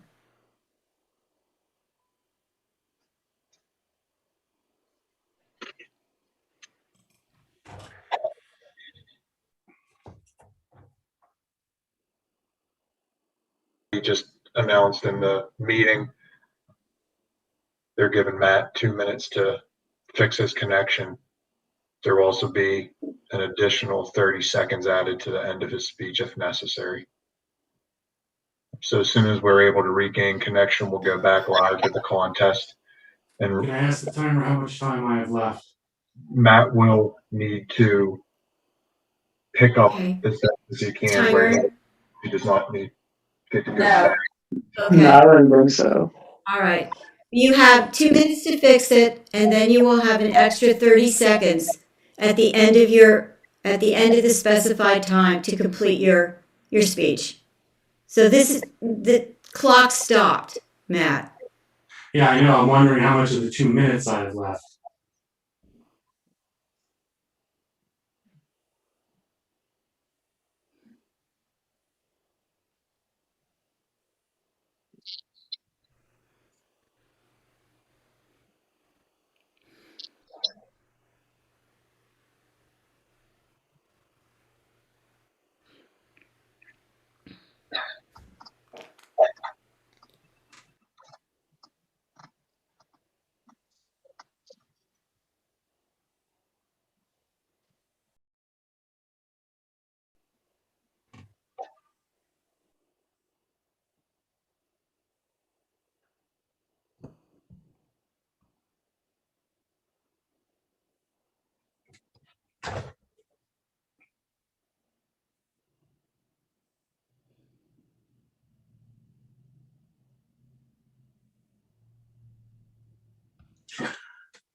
2 minutes. Okay, You need more time. just like another 30 seconds or so. Go ahead. Thank you. Yeah, I was gonna say it's okay for another 30.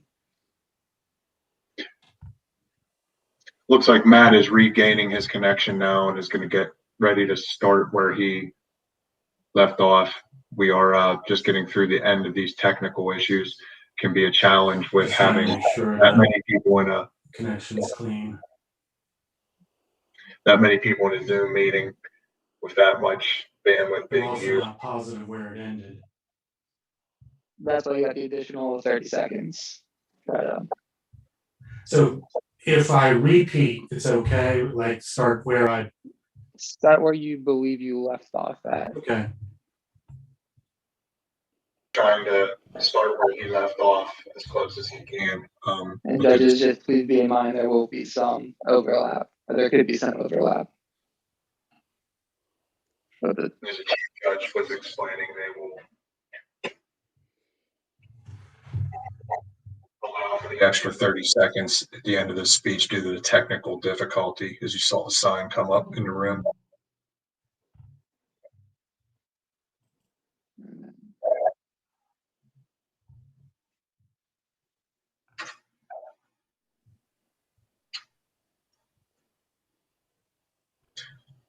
All right, appears as if we are getting connection back here. 30 seconds elapsed. Okay. Yes, it's been more than 30 seconds. Okay. All right, looks like Matt's connection's coming back. We will. The Covey definition of a leader does sound a little simplistic, doesn't it? Can it be that simple? Last year, I had the pleasure of being the president of my club. I know, pleasure, president of the club, dude, you must be into pain. Pre-COVID, I shouted wrong jungle to how we were attracting new members. We abandoned open houses in favor of piggybacking on other people's events. Our first attempt resulted in talking to more people in an hour and a half than our last few open houses combined. With the end of COVID coming into sight, can you guess what our club will be doing to attract new members? If you pick the right jungle, people will follow your lead. When COVID first hit, our world turned upside down. In a time where it would have been easy to quit, walk away, and just binge watch Netflix, no one did. Instead, members embraced Zoom meetings, blasted through Pathway Pass, attended more meetings than they ever had before. And why? Because members of the club encouraged, dare I say, inspired each other to see their potential and talent and act on it. No titles required. True leadership doesn't require a title or affirmation from another. It can be as simple as mentoring a fellow Toastmaster or participating in meetings when you really don't feel like it, inspiring others to join in. Outside of Toastmasters, helping a coworker find their stride at work, or just helping a friend who's having a bad time. I would like each one of you to embrace and make your own the definitions I gave you from Stephen Covey. If you want to be in charge, well then, please work through the leadership materials from Toastmasters. They are some of the best. Even review other sources. I still do. But being in charge isn't a requirement. Leader. I want you to step away from this myth of leadership we've been fed for so long. Leaders are the ones who run things. You don't need to run anything to be a leader. Be the one that inspires or climbs the tallest tree and yells, "Wrong jungle." Reclaim the words leader and leadership for yourself, no matter what your goals are. Madam Contest Chair. Thank you, Matt. We will now allow 1 minute.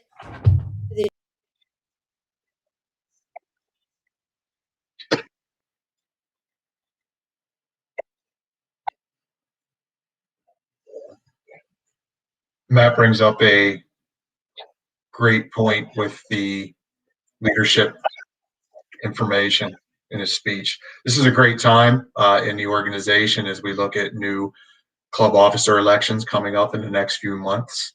I urge all of our members to look into officer roles. We also have many roles across District 13 that are available, such as area directors and many committees that will be forming over the next few months as we move into our new Toastmasters year. So definitely take these opportunities to become the definition of leader, to challenge yourself to become better at leading groups, as Matt talked about in his speech. There's many opportunities out there. Our tagline for Toastmasters International is where leaders are made. Just challenge yourself to come across those opportunities within your club, within your area, your division and district, and look forward to definitely seeing a lot of leaders over the next few months step up and into new roles as we go across the district into the new year. And we'll head back to the content and get to Our fourth speaker today, Jim Teague. Jim, let's hear a sound check. Can you hear me clearly? We can. And so that's the sound check. Now you're visually fine. Are you ready to begin? Yes, and I have the timer pinned. Wonderful. Thank you. Thank you. Jim Teague, hang in there. Hang in there. Jim Teague. 22 years ago, the universe gave me and my wife a daughter. We named her Catherine, and we call her Katie. Contest chair and fellow Toastmasters, do you remember when you had your first child? Then I'm sure you know exactly how I felt. I was a proud first-time father, looking at my daughter wrapped up in a blanket like a little caterpillar in a pink cocoon and thinking, this is going to be fun. If stupid could fly, I would have been Superman. This child was cranky all the time and cried so much, I asked the hospital for a refund. We could not figure out why she behaved this way, and the doctors couldn't tell us either. Those first 5 years were tough, and I remember telling Michelle, hang in there. This is a phase. She'll outgrow it. And then she threw a shoe and hit me right in the head. We were so excited when Katie's first day of school came around because we were going to get some relief from the school system. That was like expecting dogs to not bark during Zoom meetings. I got called to the school so often the principal had me on speed dial. On one of my trips to the school, I saw a teacher chasing a child, and I thought, don't be my child. Don't be my child. It was my child. Things did not go well. We had Katie tested and we found out she had a condition called oppositional defiance disorder, or ODD. And I remember thinking, that's odd. It's a form of autism, and it explained her behavior. When she was told to do something, she'd either refuse, do the opposite, or run. The school system couldn't handle her, so we decided that Michelle would homeschool Katie. This went on for 5 years. It was a particularly tough time for Michelle, and I would tell her, hang in there, things will get better, and then duck to avoid the other shoe. Eventually, Katie was able to return to the public school despite some lingering issues. She had trouble focusing for very long, so all of her work had to be done in short blocks over many hours. When she was able to focus, she would shut out everything, especially her parents. She also had trouble making close friends in school, but she was quite popular with her classmates. In fact, her senior class voted her as one of their superlatives, the class clown. It seems Katie has quite the sense of humor. I have no idea where she gets it from. She finished high school and it was off to university, where she lasted exactly 2 months. She then tried the community college, where she proceeded to change her program not once, not twice, but 6 times. And then she quit. It seems college was not for her. She also had no interest in the tech or trade schools, so that was out. We were trying to help her find her career path, and I was determined to hang in there and keep searching. She had moved back in with us, and she spent most of her time sitting in our basement, watching videos or playing games on her computer. She did get a part-time job, but she really didn't like working. She wanted to play. After about 6 months of this, I asked her, "Is this all you want out of life?" And she said, "Yes." I was devastated. Now Michelle was the one telling me, "Hang in there. This too shall pass." It seemed the shoe was now on the other foot. One night this past summer, I looked up at the stars and I said, "Oh, great and wonderful universe, give me a break. Throw me a bone. I need some help here." The universe heard me that night, laughed, and said, "Dude, no problem." A few days later, I found an article in the paper about a blackjack dealer school that was being offered by the community college. I showed it to Katie, and she wanted to enroll immediately. I wasn't so sure about it, but it was only 7 weeks long and only cost $110, a tiny fraction of the time and cost of a college education. It wasn't much of a gamble, and I was willing to take that bet. She loved the program, and she finished at the top of her class. She had found her gift. She's a table game savant. And those issues that she had before, those were no longer a problem. She had an easy time being able to do her games because she was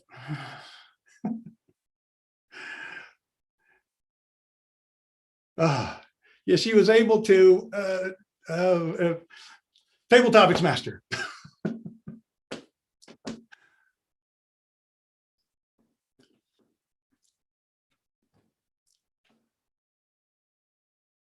I'm finished.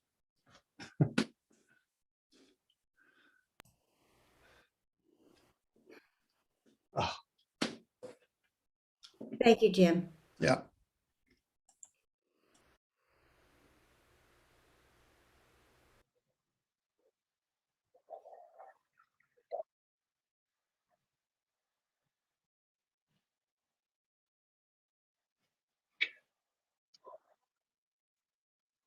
No, we're focusing today on two of the many contests that we have across Toastmasters.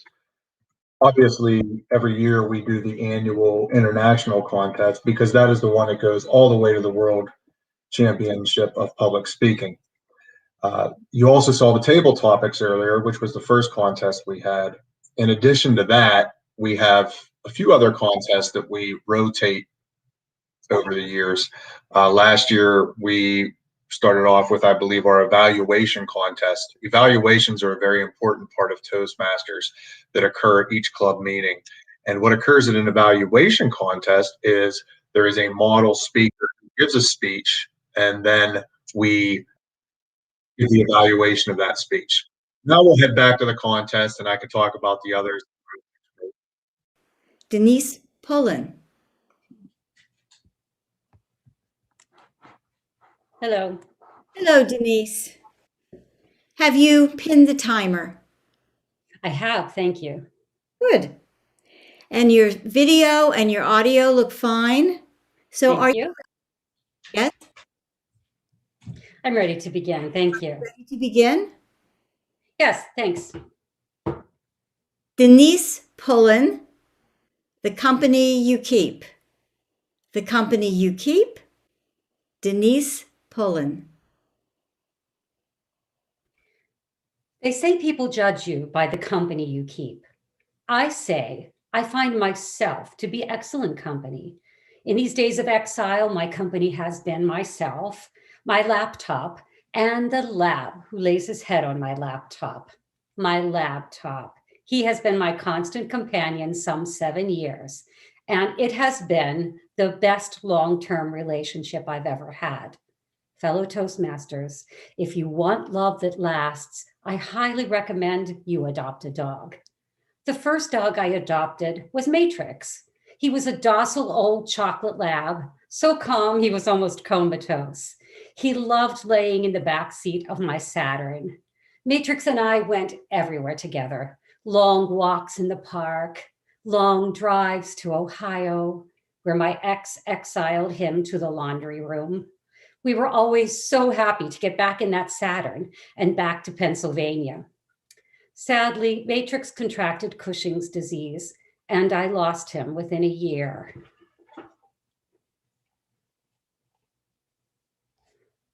Still reeling from that loss, 2 years and one ex later, I decided it was time to adopt again. I knew I wanted a chocolate lab because Matrix, and by now all my clothes matched his coat. Finding the next dog would not be easy. I think I looked at as many dogs as I did houses, and those efforts met with equal success. The realtor was about as honest as the rescuer, so I ended up with a money pit and a pit bull. Oh, he's part lab, but he's also part what the rescuer swore he wasn't. But he was mine. And on one memorable Memorial Day weekend, my friend and I made tracks to Mercer, Pennsylvania, where the bus would be bringing my boy all the way from Arkansas. And when he stepped off that bus and they handed me that leash, that little boy rolled over onto his belly, put up all fours, and bared that brown belly right up to me. It was love. My friend said, "He's perfect." And then he peed in my purse. His name was Yogi, but I decided to call him Yodi, which in Old Chinese means a bond between two people. Oh, we're bonded. We are stuck with each other. For the first 3 days, Yodi never barked. After that, he never stopped. For the first 3 weeks, he was a perfect angel on his walk. And then he tried to trim the neighbor's fingernails when he handed him a treat. After trying to nip several other neighbors, I started calling him Bark and Saw.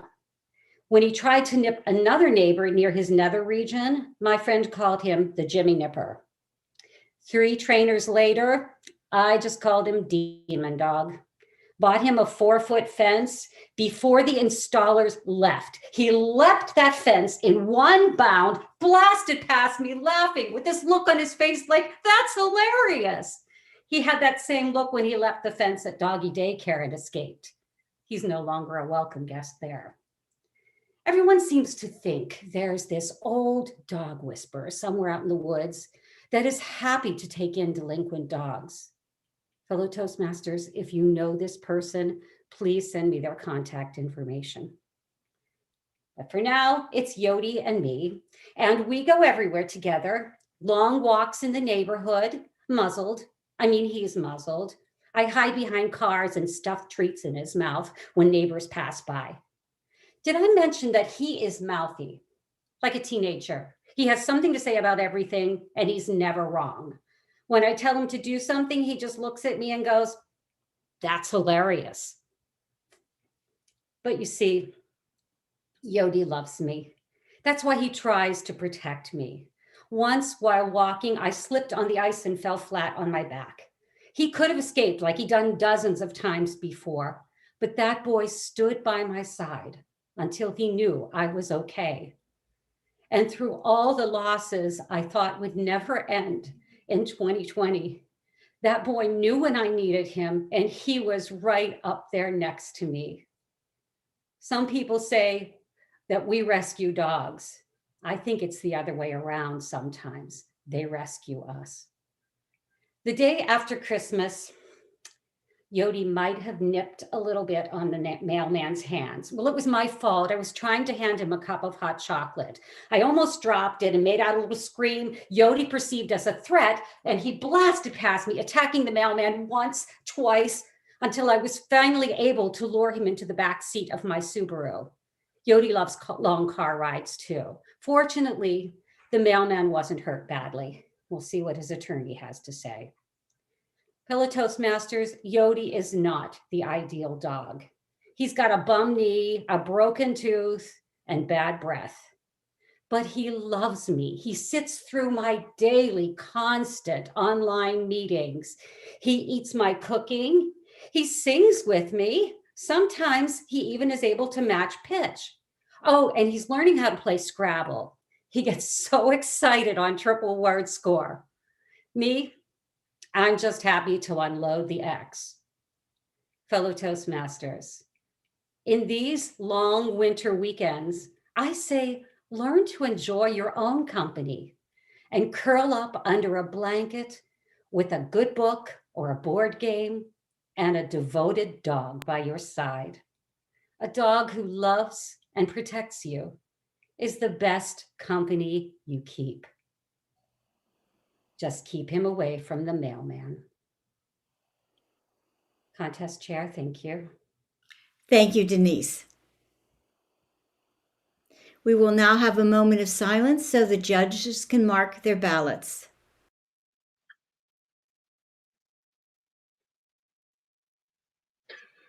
Another wonderful speech by Denise. Really enjoying the speeches today. Glad I am not a judge. Before the break, I was talking about the different types of speech contests. We have two that we saw today, the international and table topics. I was talking about the evaluation where our members actually hear a speech and then give an evaluation of that speech. The other speech contests that we rotate through are the humorous and tall tales. Now, obviously, like most of these, they're pretty self-explanatory that the humorous contest has a humorous tone to the speech content, and tall tales are just that, tall tales. We look forward to each year putting together the contest season and choosing which contest we would cover during that year. We do always use the international because that goes along with the world champion of public speaking. All right, time to head back to the contest for our next contestant. With our next speaker, Gerald Griffith. Gerald, please step up to the podium.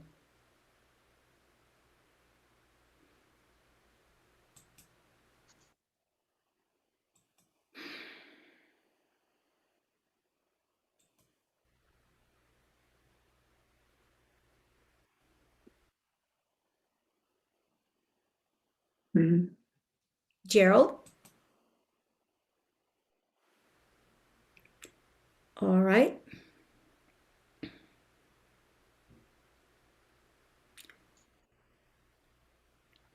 Was Gerald ever in here?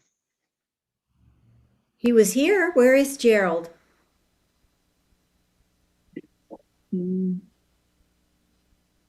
Let us move on to our next speaker, Phil Nichols. Philip. And we will locate Gerald. Philip. Qualified now. Emily? Yes? No. What? Yes? Since he's not here, I believe we will have to disqualify him. That's correct. That's correct. All right. Okay. You have to give him 2 minutes to come back. All right. Could he be in a breakout room inadvertently? I don't see anybody in the breakout room. Unfortunately, I looked for Gerald. He's not in the main session. The timer should set the timer for 2 minutes. He has until the show back up. All right. Thank you. We will wait 2 minutes. In the meantime, can I ask, well, let's just have a moment of silence here for just a moment.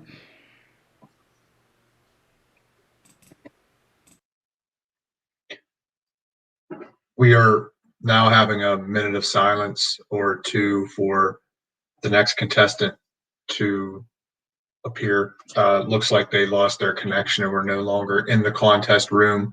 So Emily is giving the 2 minutes, as we saw earlier when there was a technical difficulty, to see if the contestant can reconnect to the contest. So we will we'll observe that 2 minutes as we did for the previous contestant to see if we can get the contestant located and overcome any technical difficulties that they may have. One thing that we aren't seeing right now on the screen as we go through the live stream are all the moving parts that happen at the contest. A lot of time, effort, and planning go into these contests to make sure that we pull them off for our contestants. And there are multiple roles that we fill for each contest. That starts with our contest chair. And many times that is your area division director as you go into the specific contest levels. There's also, in this case, you saw a contest Toastmaster, Emily Harris, who is our contest Toastmaster for the day, and Emily does all the introductions throughout the process. In the background, you have your chief judge. You saw Nick come online. The chief judge handles all of the functionary roles and oversees the judges. The judges for the contest actually remain anonymous, and no one other than the chief judge knows the identities of the judges. They're actually in the background 7 judges at a division contest that will be judging and passing their ballots on to the ballot counters. And the ballot counters are another important role for this event to take place. We go ahead and division contest that will be judging and passing their ballots on to the ballot counters. And the ballot counters are another important role for this event. Flag timer is 2 minutes past. All right. So, Chief Judge, are we moving on to our next speaker? Flag timer. 2 minutes and 45 seconds at the moment. Okay. Yep. Then we shall move on. Thank you. All right, Philip, are you ready to, let me ask you your questions. Have you pinned the timer? I have, yes. All right. Your video looks good. Can you speak a few more words? Yeah, can you hear me? Can you raise your audio at all? Can you hear me better? That's much better. Thank you. And are you ready to begin? I am ready, yes. All right. Philip Nichols, the nameless soldier. The nameless soldier, Philip Nichols. Thank you, Madam Contest Chair, fellow Toastmasters, and guests. The name of my speech tonight is The Nameless Soldier. Have you ever been given any kind of advice or guidance or information or knowledge that has lived with you to this very day? I have. That moment for me was about 15 years ago now, when I was a young soldier in the U.S. Army. As a young soldier in the U.S. Army growing up, I had a lot of confidence about myself. I was chosen to be a part of an elite training program where I was going to learn a lot of different skills, whether it was land navigation, rifle marksmanship, hand-to-hand combat, leadership opportunities, amongst many other things. And I was very excited for this training opportunity. I was chosen amongst 100 other soldiers on the base for this opportunity. And I was not worried about any of these opportunities, about these training opportunities, except for one, and that was land navigation. And land navigation is essentially you're given a series of equipment, protractors, compasses, maps, things of that nature, where you have to plot points. And it wasn't this that I was worried about. I was worried about the fact that in the class prior to mine, there was a young soldier very similar in stature to myself, who on the practical application of the land navigation course ended up getting lost and died. And this was the fear that it had overcome me, that I was going to be this individual. And I remember as the week started and I was going through the multiple different classroom trainings, acing every one of them, which I thought that I would do already. And I remember when the land navigation course came, and I remember really paying attention profusely, because I did not want to be that soldier that got lost. And then that Saturday came when it was now time to translate your classroom training to a real life application of the land navigation course. And I remember getting on the bus with the other 100 soldiers. And as we pulled up to that site where we are now going to apply the real life application, I remember my heart beating out of my chest. I was scared. I was so scared, so nervous. And I remember getting off the bus. I had all my equipment in hand. I remember lining up with the other soldiers. So all the soldiers start in the first place together and they end at the last location together. But all the points in between there, everybody, it does not see each other. Everybody is going their separate ways and separate points. And I remember starting my land navigation. I had my protractor, my compass, my map, my pens and pencils all in hand. And I remember going from point 1 to point 2. I found the point, no problem. And you know you're at the right location because there's a big yellow sign that says, hey, you're here at this point. And I remember going from point 1 to 2, finding it no problem. Point 2 to point 3, no problem. I'm feeling good about myself at this time. Why was I so nervous? This is easy. I got this. No problem. And that's when trouble arose. I remember plotting from point 3 to point 4. And I'm supposed to be there. I remember looking to my left, looking to my right, and there is no yellow sign anywhere. I'm starting to get nervous. I don't see anybody around me at this time. I start tearing up.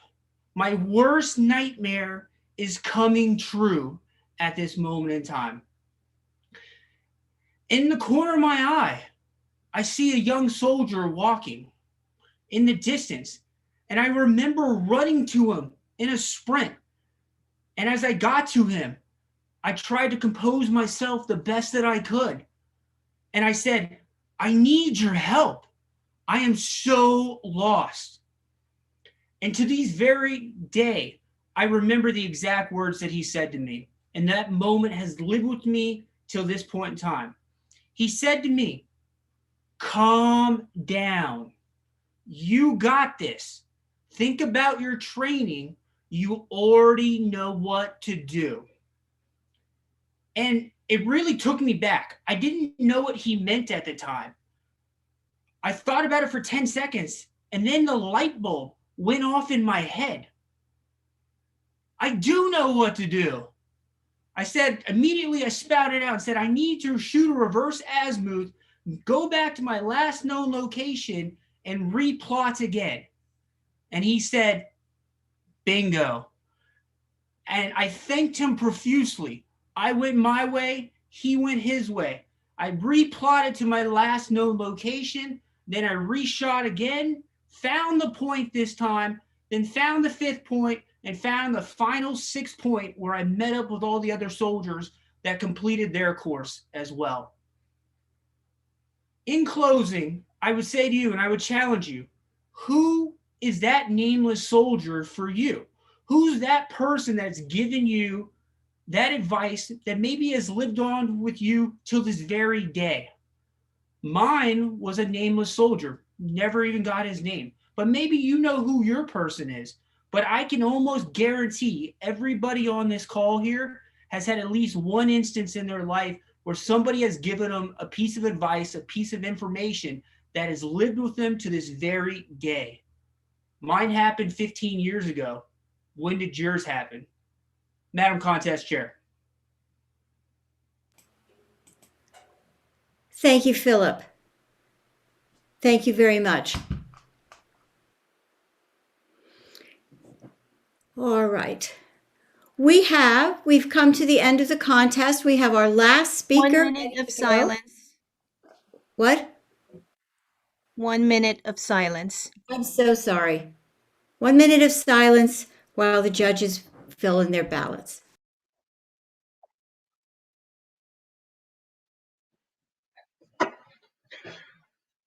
As we're on our 1 minute of silence, we were discussing some of the roles that take place in the background, and we started to talk about the judges. The judges do remain anonymous. There are 7 judges in the background. There's also a tie-breaking judge. There is the potential that a tie could occur. That tie-breaking judge is only known by the chief judge and only used if there is a tie and it is necessary. In addition to that, there are 2 ballot counters that help the chief judge and tally all the ballots to make sure that we have an accurate count. And we'll get ready to head back to the contest now for our last contestant in the international contest. Our final contestant in the speech contest today is Nate Stevens. Nate, have you pinned the timer? Yes, I have. And your video looks good. Your audio looks good. Are you ready to begin? I'm ready.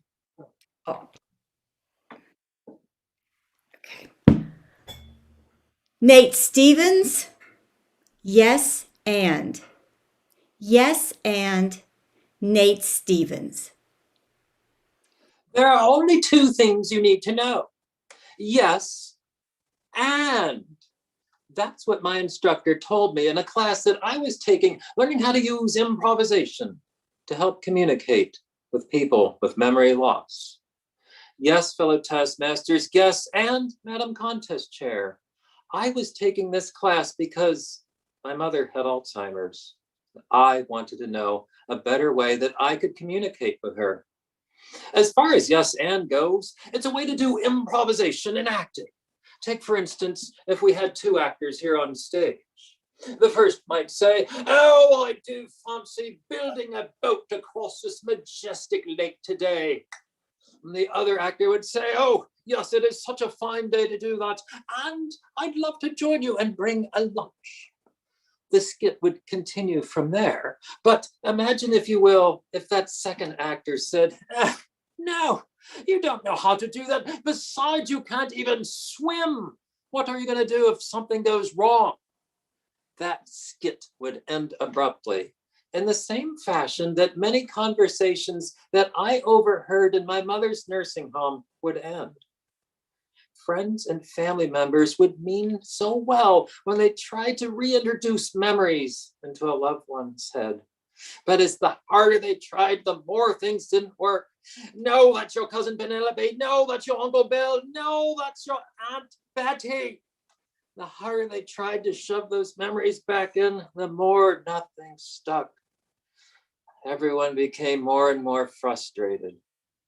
There has got to be a better way. The first time I saw my mother after I took that class, I saw her in her room. And there she was, wearing her tan sweater, had her curly hair, and she had lost her glasses months ago. And she's just pacing around the room, staring at the floor. And I asked her, "Is everything all right?" And she says, "No, I don't know where I can plant my begonias." I thought, oh no, she's lost her mind, because you can't plant flowers in a nursing home. Besides, it was the middle of winter with a foot of snow outside. However, this would be a good chance to use yes and. And I said, "Yes, I think they'd look nice next to your peonies. And I think I saw your watering can when I entered the room." And she laughs and says, "Oh, they would, if you could get that for me. And please watch your step. I've put a fence in between my side of the room and my roommates." I told her, "Yes, that's nice to know. And believe it or not, but I have brought a packet of seeds with me. As I am crossing over this imaginary fence, holding up an imaginary packet of seeds, in comes a not so imaginary nurse who looks at me and says, perhaps you need a room here as well, sir." It was the first of many times that I used yes and with my mother. Yes, it was a different way of communicating, and I learned so much about my mother, her creativity, and her love for flowers. Yes, it hurt me when she could no longer remember my name. And I was fine with that because she always enjoyed my company. Yes, it's tough to be with somebody as they go through those stages of Alzheimer's. And I was thankful that I lived nearby and I could support her. In September 2018, I experienced 2 losses. My mother had passed away. I also lost my interest in yes and. Why did I lose my interest? I figured I didn't need it anymore. I wasn't going to go to that nursing home. And besides, I had pushed my life aside for so long. I could do things over again. I could go to restaurants. I could go to concerts. I could even travel around the world anytime that I wanted and not worry that something was happening to my mother. Oh, I missed her dearly, but I knew she'd be so pleased to know that I was doing things that I loved. And I loved these things so much until the year 2020 happened and everything came to a stop. I couldn't do anything anymore. I couldn't go to Toastmaster meetings. I couldn't go to museums. I couldn't even think about traveling anywhere. The more I told myself these things, the more I realized I was telling myself, no, no, no. But there has to be a better way. What if I used that yes and approach with myself? Yes, I am a member of Toastmasters and I can attend meetings and even contests online. Yes, I love museums and learning new things. And I finally have time to read all those books I have. Yes, that pesky virus is still with us. And I can wear a mask to help protect myself as well as you. Perhaps there's something in your life that's not going the way that you like. You tell yourself, no, I don't like this. No, it can't be this way. No, I don't know how to make any changes. Let me reassure you, all of those feelings are normal. There's also only 2 things you need to know. Yes, and. Yes, this is something that I have used and it has helped me communicate with my mother as well as adjust to the year 2020. Yes, it takes getting used to doing this. And once you do, you learn how to navigate an unfamiliar world. Yes, this is something that you can do, and it will benefit you greatly. Madam Contest Chair. Thank you, Nate. We will now pause for a moment of silence for the judges to mark their ballots and an additional few moments so they can tally up the ballot.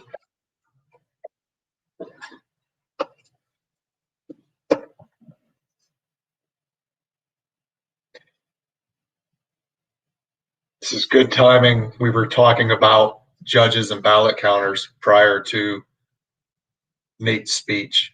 And right now, what's occurring is the judges who are anonymous and their names are not displayed, they just have a blank screen with their judge and number.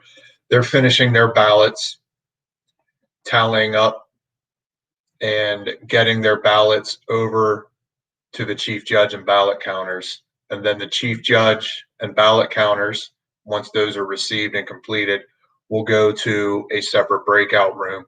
And in that breakout room, they will count and tally all of the votes for the contest. And then they will have their list of official winners based on the ballot counting.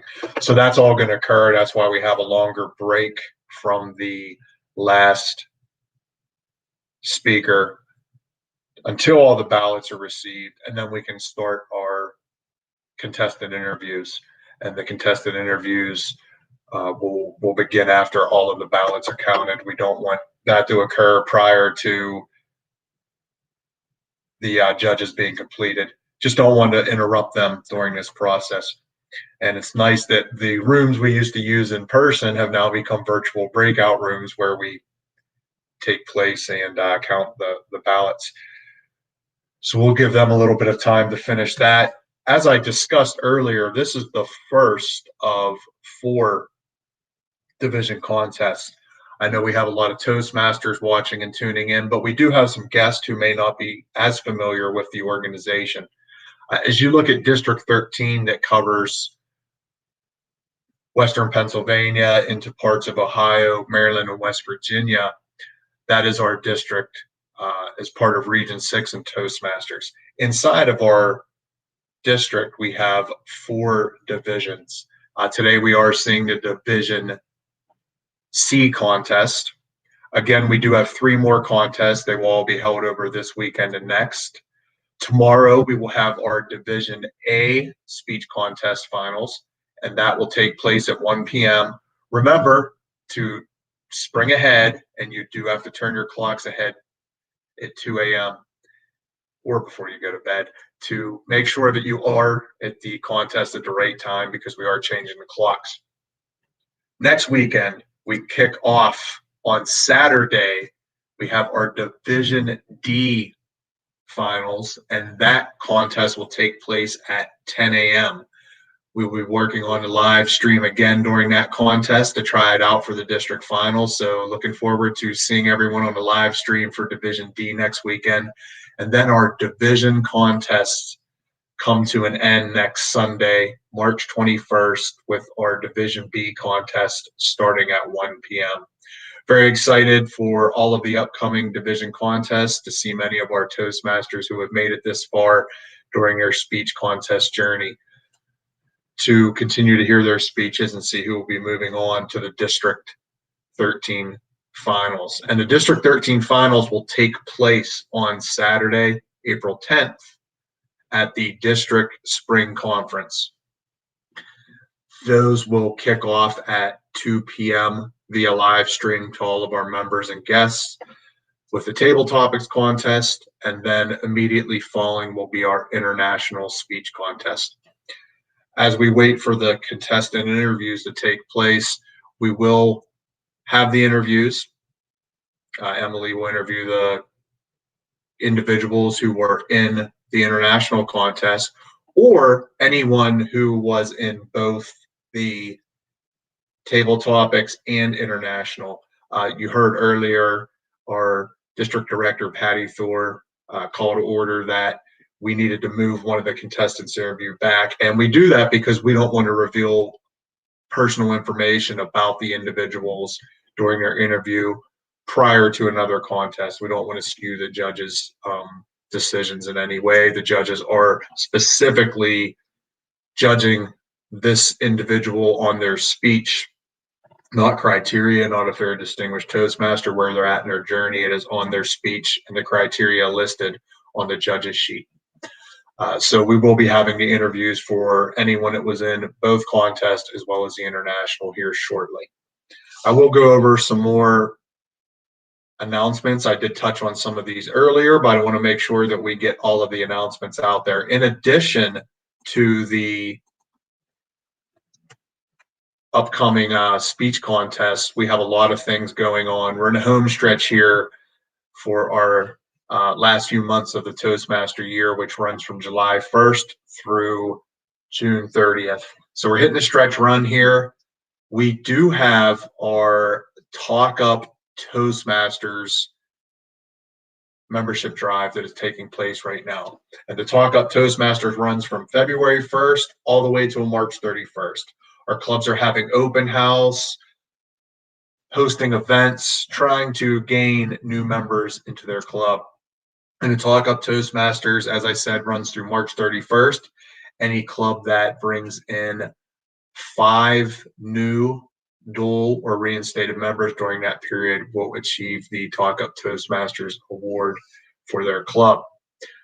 The Newcastle's First Club will be hosting on March 29th a tribute to our longtime District 13 members and friends, Cal and Ruth Ray. We look forward to that event hosted by Newcastle's First. Details on that can be found on the District 13 event calendar. That event will be taking place at 6:30, I believe, right after dinner at the facility where the Roofs live. So we will be kicking that event off on the 29th of March. Again, dues are due. It is time to up your dues renewals prior to March 31st to make sure that you are still in good standing, as well as your club with the number of members.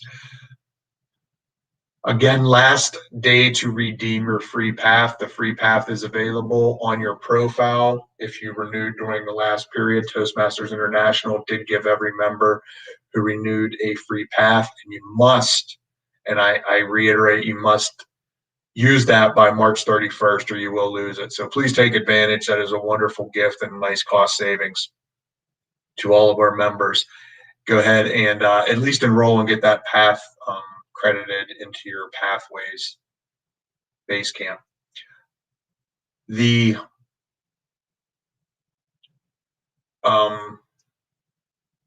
see here, looking down the list, one of the things that we'll want to continue to do is look forward to our leaderships. We heard a lot of To break, we are going to play a video for you. Actually getting ready to take a quick break. The votes are being So tallied. we'll go ahead and take that break as well for all of you listening here shortly. We're going to finish my thought here. Elections will be coming up for our club officers, so I do encourage all our clubs to start making sure you have all of your club officer roles filled, that you have people interested in the elections coming up, and that you have people in mind that are volunteering so that you can prepare for those elections by the first week of May. With that, we're going to go ahead and we'll head to break here. Looks like they may be showing a video right now in the contest room, but we'll just take a few minutes here until we go back live. If you need to run to the restroom, refill your beverage or coffee, and get ready for the exciting part. We're going to meet our contestants for the contestant interviews, and following that, once the judges are finalized and the interviews are complete, we will announce the winners of the contest. So very excited for that. So bear with us. We'll be going back live as soon as Emily is ready to start the interviews with the contestants.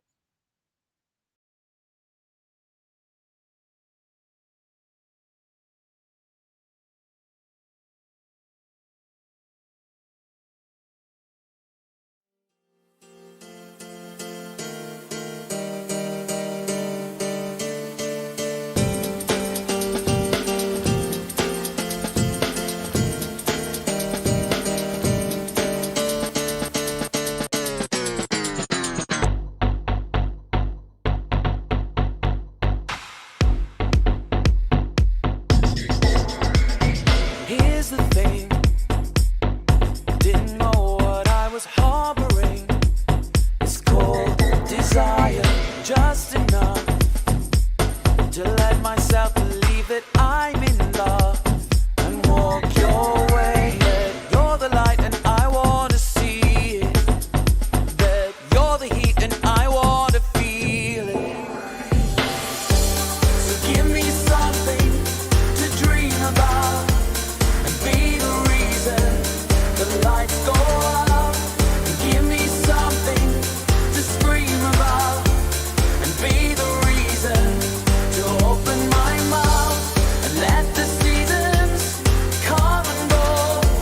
And be the reason it never gets cold. So when the world falls apart, you're the reason there's still hope in my heart. I yearn for the beginning when nothing felt like this.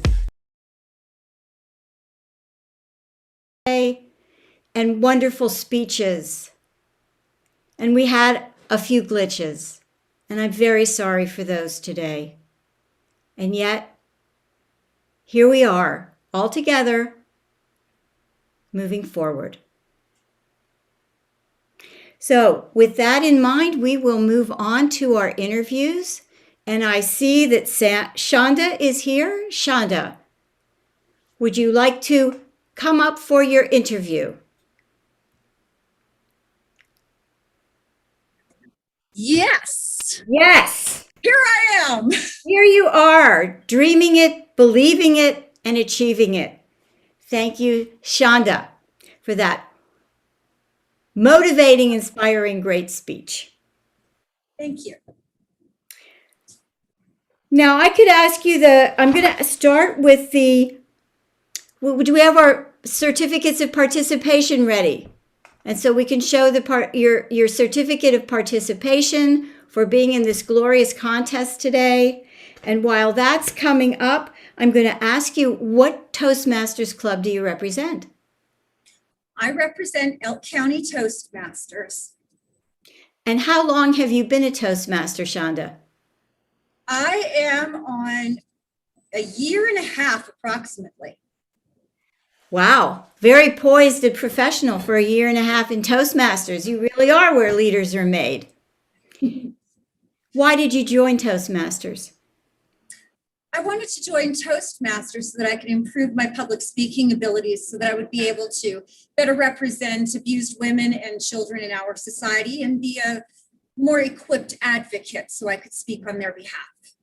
And let's just stay on that subject for a moment. Do you feel like your year and a half so far in Toastmasters and your ability to speak better and become the leader that you want to be is working for you? And if so, I absolutely do. I absolutely do. I don't have that stage fright that I initially came in with. My lack of confidence and my lack of self-esteem really has become overcome with the help of the other members of my club. well, that's good to hear that you have the support and the encouragement and the training that you need to be able to go out into the world and really make a change for the people that you work with and for yourself. Thank you, Shonda. Thank you.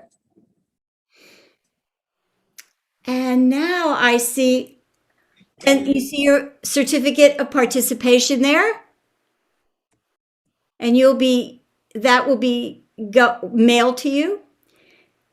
And now Fran Fiok is our next interviewee. Fran, great. I'm here. See you. Good to see you. Good to hear you. Thank you. What club are you representing today, Fran? 7132 Pingers in State College. What does pingers mean? What are pingers? I don't know. The history of the club, I think it was a tech club, and pinging is what you do with ultrasound with a submarine when you want to find something. You ping, you send out an ultrasound, and when you send out an ultrasound wave, I guess in the submarine, it pings. Ah, that makes sense. Now I remember all those movies with the submarines in there. Now I can hear the pinging. Thank you. How long have you been a Toastmaster, Fran? I started in 2016. I was in the Johnstown Club, and then when we moved to State College, I joined the Pingers. All right, and they're happy to have you among their Toastmasters. Well, I'd like to think so. And why did you initially join Toastmasters?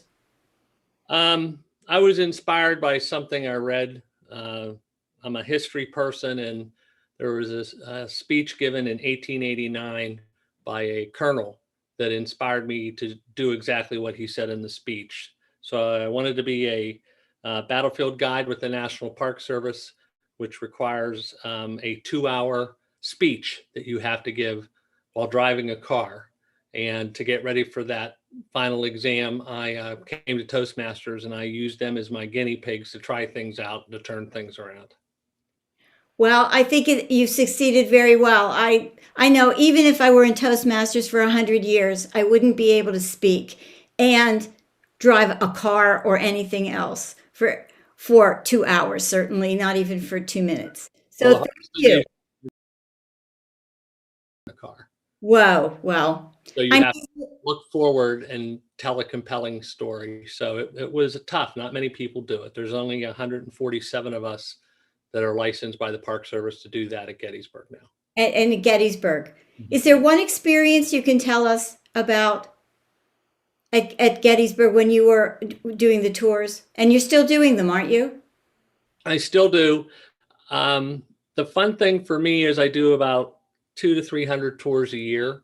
I get everything from busloads of fifth graders to, I think they're called the Red Hat Ladies that come up from Kentucky every year. Foreigners, I do buses from Great Britain come every year and request me. Probably the best thing I've ever done was a family from Sichuan, China. That I had them in the National Cemetery, telling them the story of where Lincoln gave his Gettysburg Address.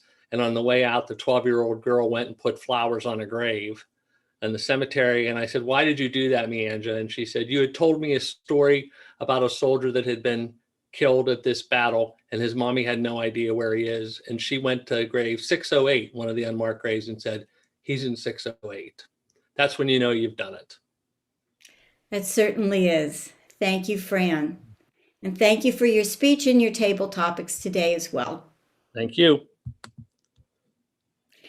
Denise Pullen, come on out down.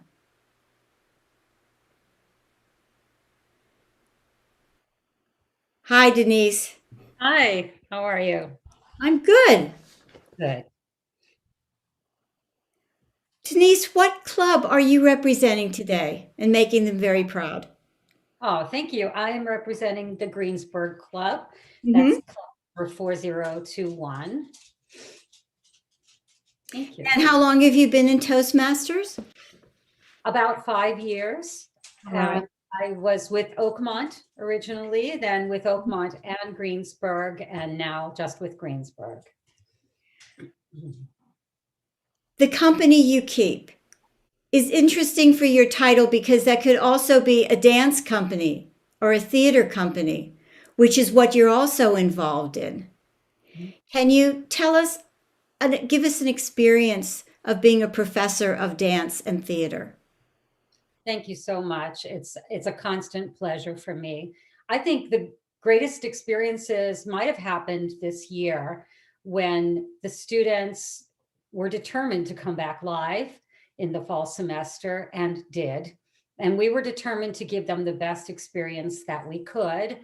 We traded in wood for 2 cameras and we mounted a production of Hamlet where the students were all on Zoom. The cameras came this semester, but the first semester, the students were all on Zoom and they did a wonderful job. I'm always so proud of my students. And this was a time where I saw their resilience, which Gen Z is not necessarily credited with. I saw their resilience, and also I saw the power of the need to make art and self-expression through art. Thank you. Thank you, Denise, and thank you for participating in the contest today. Thank you. All righty. And we have our closer for today, Nate Stevens. You closed table topics, you closed the speeches. Now you're closing the interviews. Nate. Yes. What club are you representing today? I'm representing the Penn Hills Toastmasters Club. Yes, and you do a lot with improv. Do you do the improv with your club too? I have tried things with improv with the club. I've actually taught some workshops with this and getting people used to sort of thinking outside of the box. I think one of the biggest differences with improv and speaking per se is in improv, you have to work with other actors on stage. And like in my speech, it was all about the yes and. You want to keep the flow going. You want to keep that skit going. But you can actually apply those things in your speeches as well. Yes. Yes, and you can. Tell us, for those who don't know, about what from extinguished to distinguished means. Oh, yeah. Well, about this time last year, the Penn Hills Toastmasters Club was struggling. We had only 3 members. You have to have at least 8 members to be in good standing, and we were almost extinguished. But thankfully, I got a good group of people together, including none other than Verta Perry, who's also here today. And we were excited to get things rolling again. And we not only got back to our 8 members, we finished that year with President's Distinguished Status, which is a tremendous achievement. I'm glad I was part of that, but I didn't do it alone. There were a lot of us that helped out. Thank you, Nate. Thank you for coming here today, for bringing us so much of your great light and joy. And your yes, always yes. Now, I made a mistake. You aren't closing the interviews portion because we still have Phil Nichols. And Phil, here is we're bringing up your certificate of participation, which will be mailed to you. And Phil, what club are you representing today? I'm part of the State College Toastmasters Club 1219. Since 2019, so not long. No, Club 1219. I'm not going to mess with it because please she's don't. got to come back on. I gotta come back on. Got to come back on. Oh, they gotta do the. All right. Sorry for that distraction. How long have you been in Toastmasters then? I've been in Toastmasters for about 2 years now. All right. And why did you join Toastmasters, Phil? I joined Toastmasters for a variety of different reasons. I wanted to progress throughout my career, and I knew that you constantly have to talk in front of people and show some kind of confidence as well. But probably one of the bigger reasons why is my father's been in Toastmasters for 40 plus years, and he's probably been pushing me towards Toastmasters for the better part of 10 to 15 years. So I wish I would have joined Toastmasters sooner, because it's been one of the best things for me personally and professionally. Thank you, Phil. And one more question about your wife, because you put her down in your profile as she's your inspiration. Tell us about that. So yeah, I've been married now for a couple months now, but I've been with Kira for a little over 6 years now. But she definitely is my inspiration. She's definitely pushed me to want to do more and be better in myself. And also she gives me a different thought process. I would say before I knew Kira, I had a very singular focus of things. And she's really opened it up for me and kind of just thinking outside the box of many professionally and personally. Thank you. Thank you very much. How wonderful. I hope she's here today and listening. She is. Thank you. Thank you for participating today, Phil. And we have one more interview now with Jim Teague. Is Jim here? We have your certificate of participation. I'm here. Good, Jim. You're our closer for the interview portion today. Okay. What club are you representing here today? I'm representing Greensburg. All right. And how long have you been with Greensburg? I've been with Greensburg for a couple of years. I've been in Toastmasters for 3 years. And you joined Toastmasters to do what? I actually joined Toastmasters because I was looking for some opportunities. I'm a college professor, and I was looking for some opportunities for growth and development and networking opportunities for my students. And I decided to check out several different organizations, and Toastmasters was one of them. And I'm like Fran, I started in Johnstown. And in the process of looking for something for my students for development, I found something for myself. And so when I checked it out, loved it, joined, and I'm now a member of 2, almost 3, almost 4 clubs. Well, now I have one more question, because you're a professor, and I know that you love comedy and improv, and that you also play the guitar. Do you bring these into your classroom? I have never brought any of the guitar playing or bass playing into the classroom, but the comedy skills, I try, even though the students don't seem to appreciate humor as much as they used to. And that's why I look for other outlets for that. And that's one of the things that we're doing in District 13 is we are attempting to charter a new comedy club called Just Speaking. We just had our first interest meeting last night. We'll be having another one on Friday night. If anybody is interested in joining us, you can contact me or my wife, Michelle, or Patty Thor.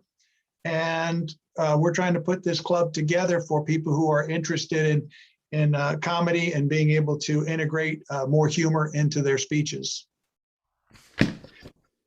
It's a great way to do it. And we're going to have a very successful new club, Just Speaking. Just Speaking.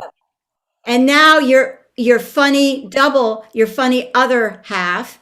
I'm going to ask Michelle. Thank you so much, Jim. Your certificate of participation with your formal name, James Teague, will be mailed to you shortly. And we thank you for your table topics and your speech today as well. Thank you. And now I'm going to ask your better half, your other half, your sweet half, your funny half, Michelle, to show us, if you would, the trophies for today. Can't hear you. Can't hear you. Can't hear you.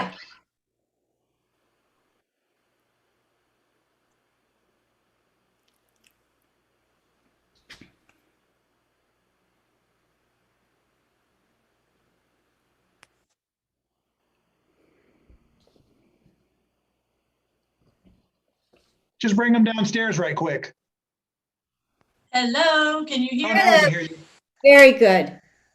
Good deal. All right, so yeah. Don't I'm warning all of you right now, if Windows tells you you need to upgrade to version 10, don't do it. Okay, so I'm excited because I am the administration manager for our district. I actually have the awards for our division contest. Ooh. And I sent a message earlier to Carol, our division director. And I said, do you want me to show them off? And she said, yeah, that'd be really cool. All right, so our third place winner in table topics is going to receive, here, let's see it. I don't know if you can sort of kind of see it. All right, so that's the third place for Division C table topics contest. The second place, I'm wondering if it'll be easier to see if you have, that might be a little bit easier to see. There you go. That's the second place contest for table topics. And then, let's see. I'm going to try and get some contrast for you. That's the hard part when you've got these tiny little. All right, so it might be a little bit easier. This is the first place one for table topics. Yay! All right, and then for the international contest, we've got third place right there. Ooh. We have second place right here. Yay! And then we have first place. Woohoo! So please make sure that Carol has your correct mailing address because she will be sending them to me. So that way I can send them to you. Hooray! And congratulations to all the winners today and all the participants today. Your speeches were fantastic.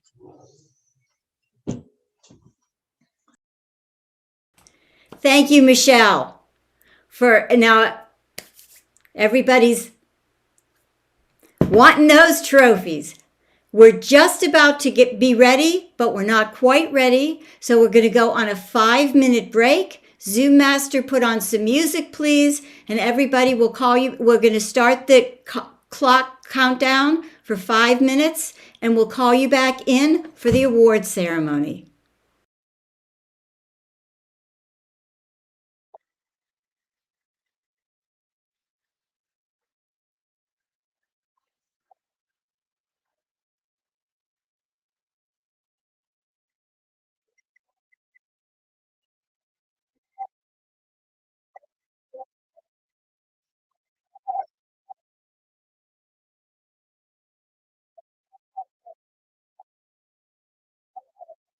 We have a 5-minute break that we just wanted to allow the judges more time to finalize the ballot count, or to allow the ballot counters and the chief judge to finalize the results. So we will go back in about 5 minutes here. As we wind down here, we did talk about all of the roles that we have to pull off this contest. I do want to thank all of the individuals that helped put this contest together, starting with our division director, Carol Snyder. Carol and her team did a wonderful job today putting on this first ever division contest on a virtual platform. So we are trying new things here, and this is a new process. So we're very excited that Carol was able to put this together with her division. Obviously, we had Emily, who was our contest Toastmaster, and her chief judge, Nick. There are some other people that I'd like to acknowledge. However, some of them must remain anonymous. So I will just thank all of the individuals who were involved today in putting together this contest. Also want to thank all of the contestants. It takes courage and it takes commitment to step up and participate in the contest. There's a lot of hard work and effort that goes in. There's a lot of paperwork they need to fill out to, prove their eligibility to move on to each level of the contest. So congratulations to each of them. No matter what the results are today at the end of this contest, they've all gone through a wonderful part of our Toastmasters journey. Contests are a great way to challenge yourself, to learn new things, to meet new people. One of my favorite things from going beyond the club contest was getting to meet new Toastmasters. And it really was one of the things that made me want to get involved in district leadership, was seeing all of the wonderful things that are beyond the club, at the area, at the division, and at the district level. And then as you move on to district leadership in the region, in the world, getting to go to convention and sharing best practices and meeting new Toastmasters, it certainly is a wonderful experience. So congratulations to all of our contestants today, and thank you for sharing not only your speeches, but in many cases your personal stories that came across in both table topics and in your international speech. So thank you very much. Job well done, and a huge round of applause to all of our contestants, all of our officials, and everyone in Division D that helped pull off today's event. With that, I'm going to go ahead and we will play some of the music that's playing now as we wait for the results to come in, and we'll hear from Emily with our winners very soon. Thanks again for tuning in today and for allowing us to test this platform. I've been trying to keep my eyes. You've probably seen me peek a few times on the YouTube channel just to see how things are looking. I appreciate the viewers that have watched the stream, so that we can get some feedback from you as well, and that we can get better, that we can put some improvements in place, and that we can use this platform to broadcast the district finals to everyone across District 13. With that, we'll go ahead and go back to the contest room.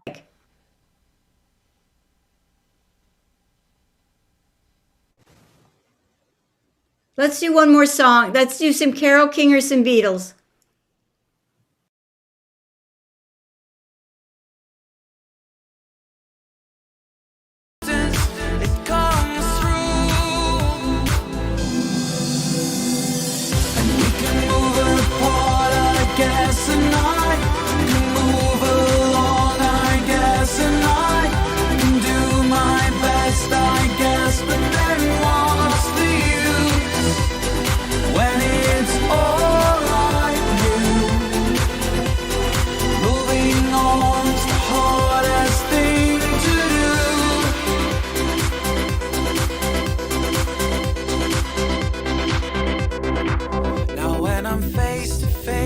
Someone, what do I feel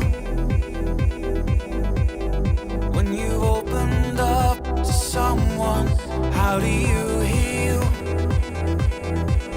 There's nothing left.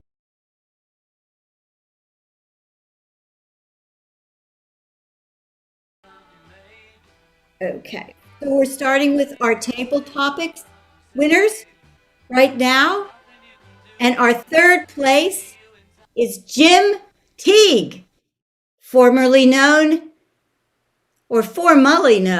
as James. James, come accept your award. And now this is time when you can all unmute so everybody can hear the applause, and you are all able to take pictures. If we can get a spotlighted picture with Jim and his third place award, that would be great. Okay, everybody may unmute. Please, yay! Congratulations, Jim. Thank you. Our congrats, Jim. Our congrats. Thank you, Dana. You're welcome. Congratulations. Have we gotten a picture?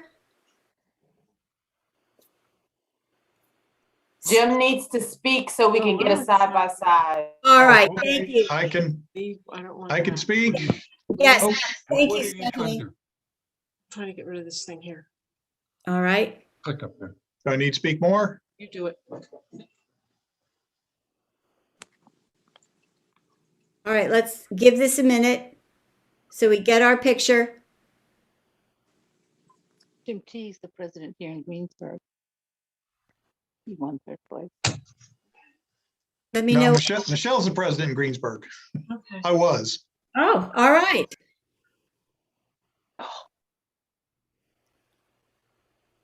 Do we have our picture?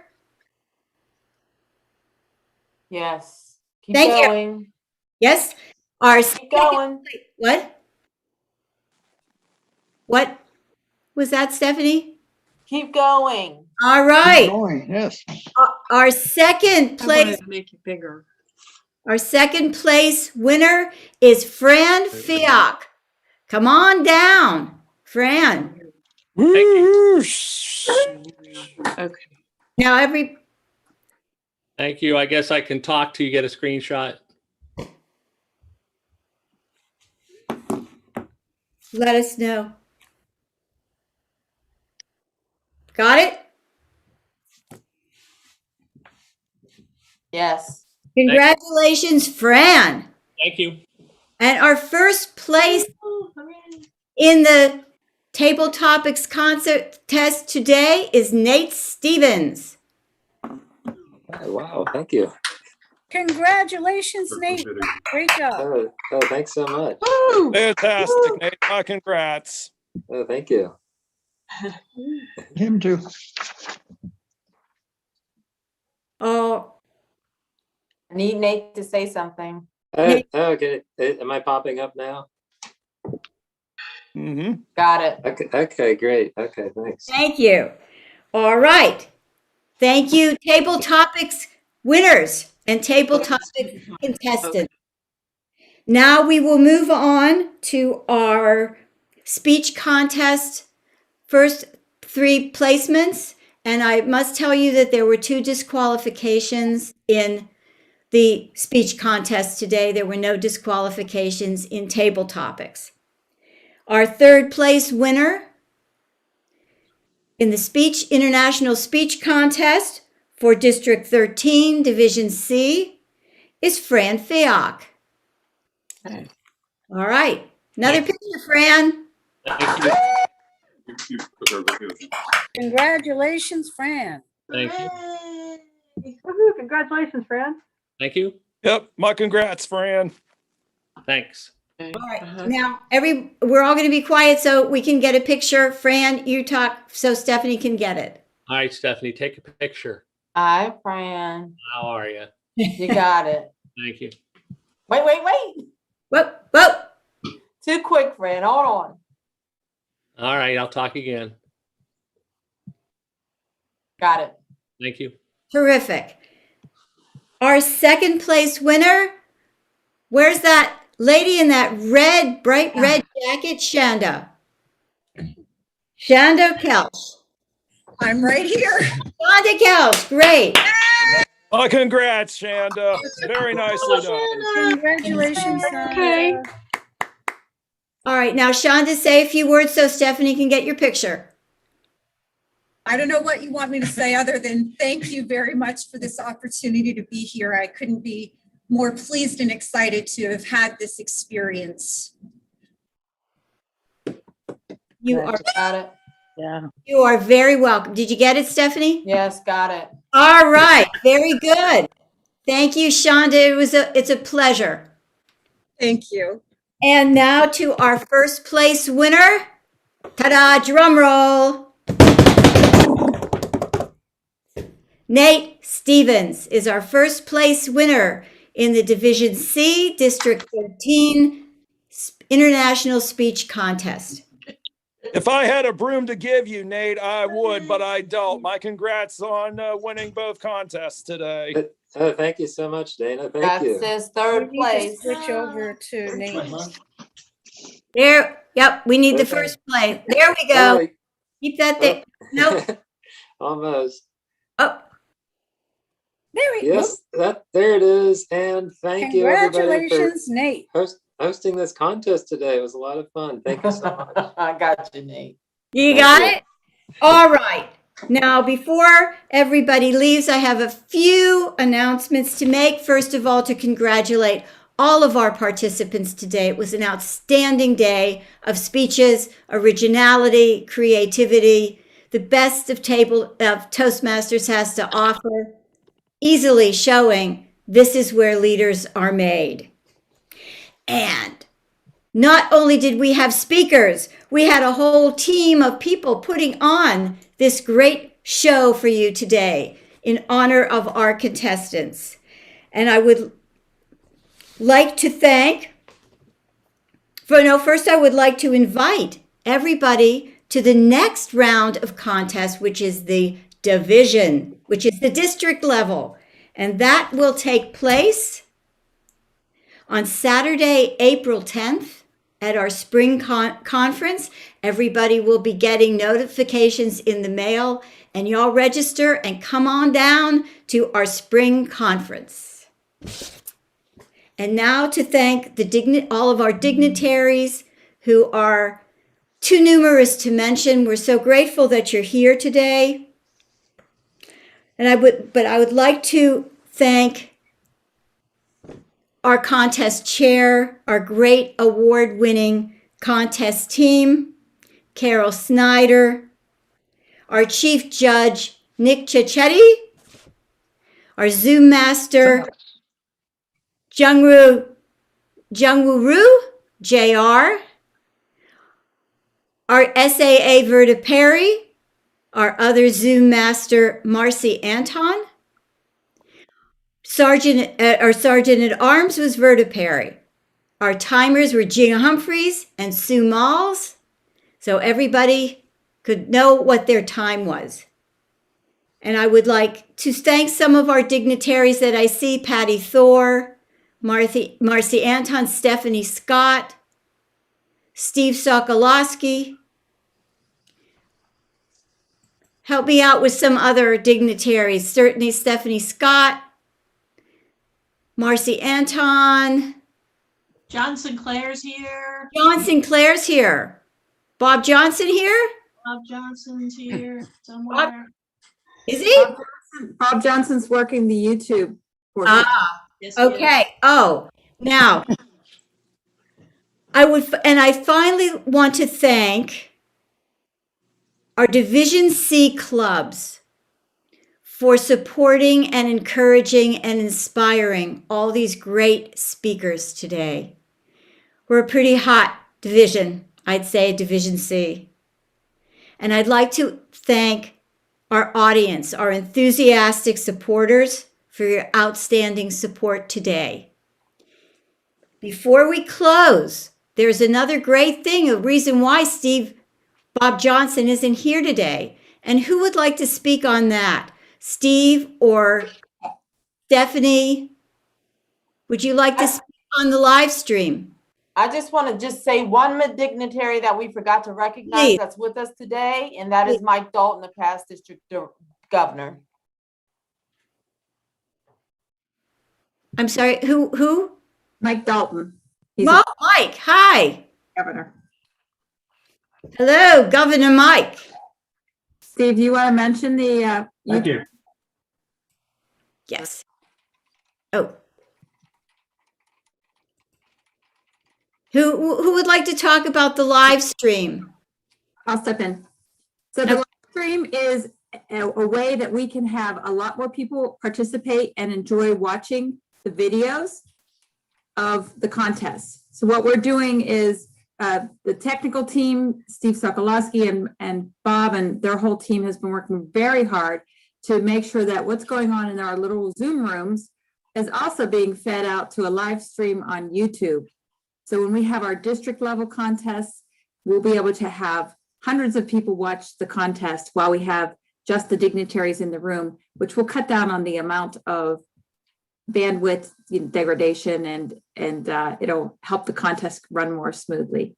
So thank you all for that. And any of you that are on the call right now that are in the district council, and that's if you're area director, division director, or district officer, or if you are president or vice president of education of one of the clubs, keep an eye out for the emails coming out because you're invited to the district council meeting. We are also going to do the live streaming for that. If you're a district council member, you'll be in the Zoom room. And if you want to just watch the council meeting happen, you'll be in the live stream on YouTube. So Bob, Steve, thank you and your whole team. And John, I don't know if you had any comments you wanted to make about dues. Yeah, dues are due. I'd hate to be a broken record, but dues are due. But what I really want to do is to congratulate all the contestants and all the participants in today's meeting. I'm still amazed by the cross-district volunteerism that's exhibited in all these district contests. These are not easy contests to put on. So I certainly appreciate everyone pitching in to conduct a very successful contest. Emily, very professional, as always. There must be a reason why you're always Toastmaster or contest chair, but you do an amazing job all the time. So very nice job. And all contestants, you're all winners. Every single one of you, you're all winners. Very nice speeches, very nice table topics. And I certainly look forward to hearing you again. And I look forward to the district conference as well. Madam District Director, it's back to you. Thank you. And I want to thank each and every one of you on this call for taking time out today to support your fellow Toastmaster members.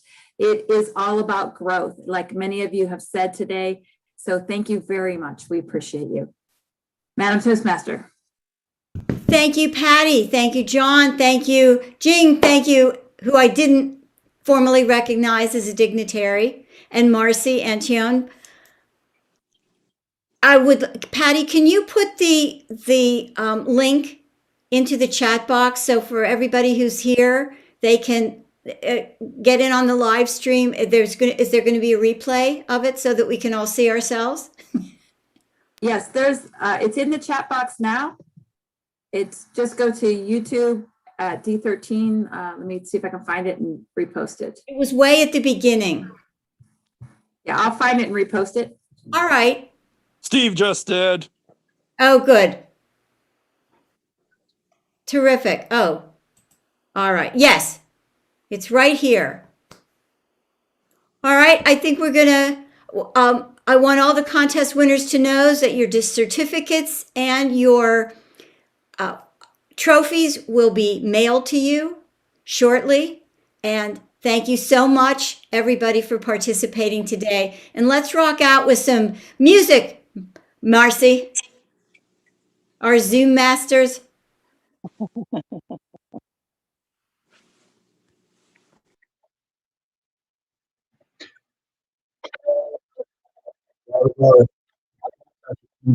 Here, I just want to take a few moments. I think Emily and the team did a great job of acknowledging all of the individuals that helped make this take place. But I do want to thank our district leadership team. This process started way back in the summer as we planned our year and then really took flight in the fall, starting in October. I really have to give a huge thank you to our division directors. They've done an incredible job putting together all of the planning and working together to put this platform together so that it was consistent from the club all the way to the district finals. And we really couldn't have done it without them. And I just want to thank each of them individually, Marcy, Jing, Carol, and Stephanie. Thank you guys. I know that Carol's probably breathing a big sigh of relief right now as her contest is over, and I look forward to seeing Marcy's tomorrow and then Stephanie and Jing's next weekend. Again, thank you to all of our contestants, all of our volunteers, and as John said, it's been amazing to see the individuals that have come out supported, not only as functionary roles and officials, but also as audience members. It's great, even though we're on virtual and people are not able to see each other, to have the audience there to support you. So thanks again, everyone. Looking forward to the next contest and really look forward to seeing everyone on the live stream via our YouTube channel on April 10th during the spring conference. Thanks again for joining in, and we will see you next week on the live stream at the Division D contest on Saturday morning at 10 a.m. and then at the district finals. Thanks and have a wonderful, wonderful afternoon.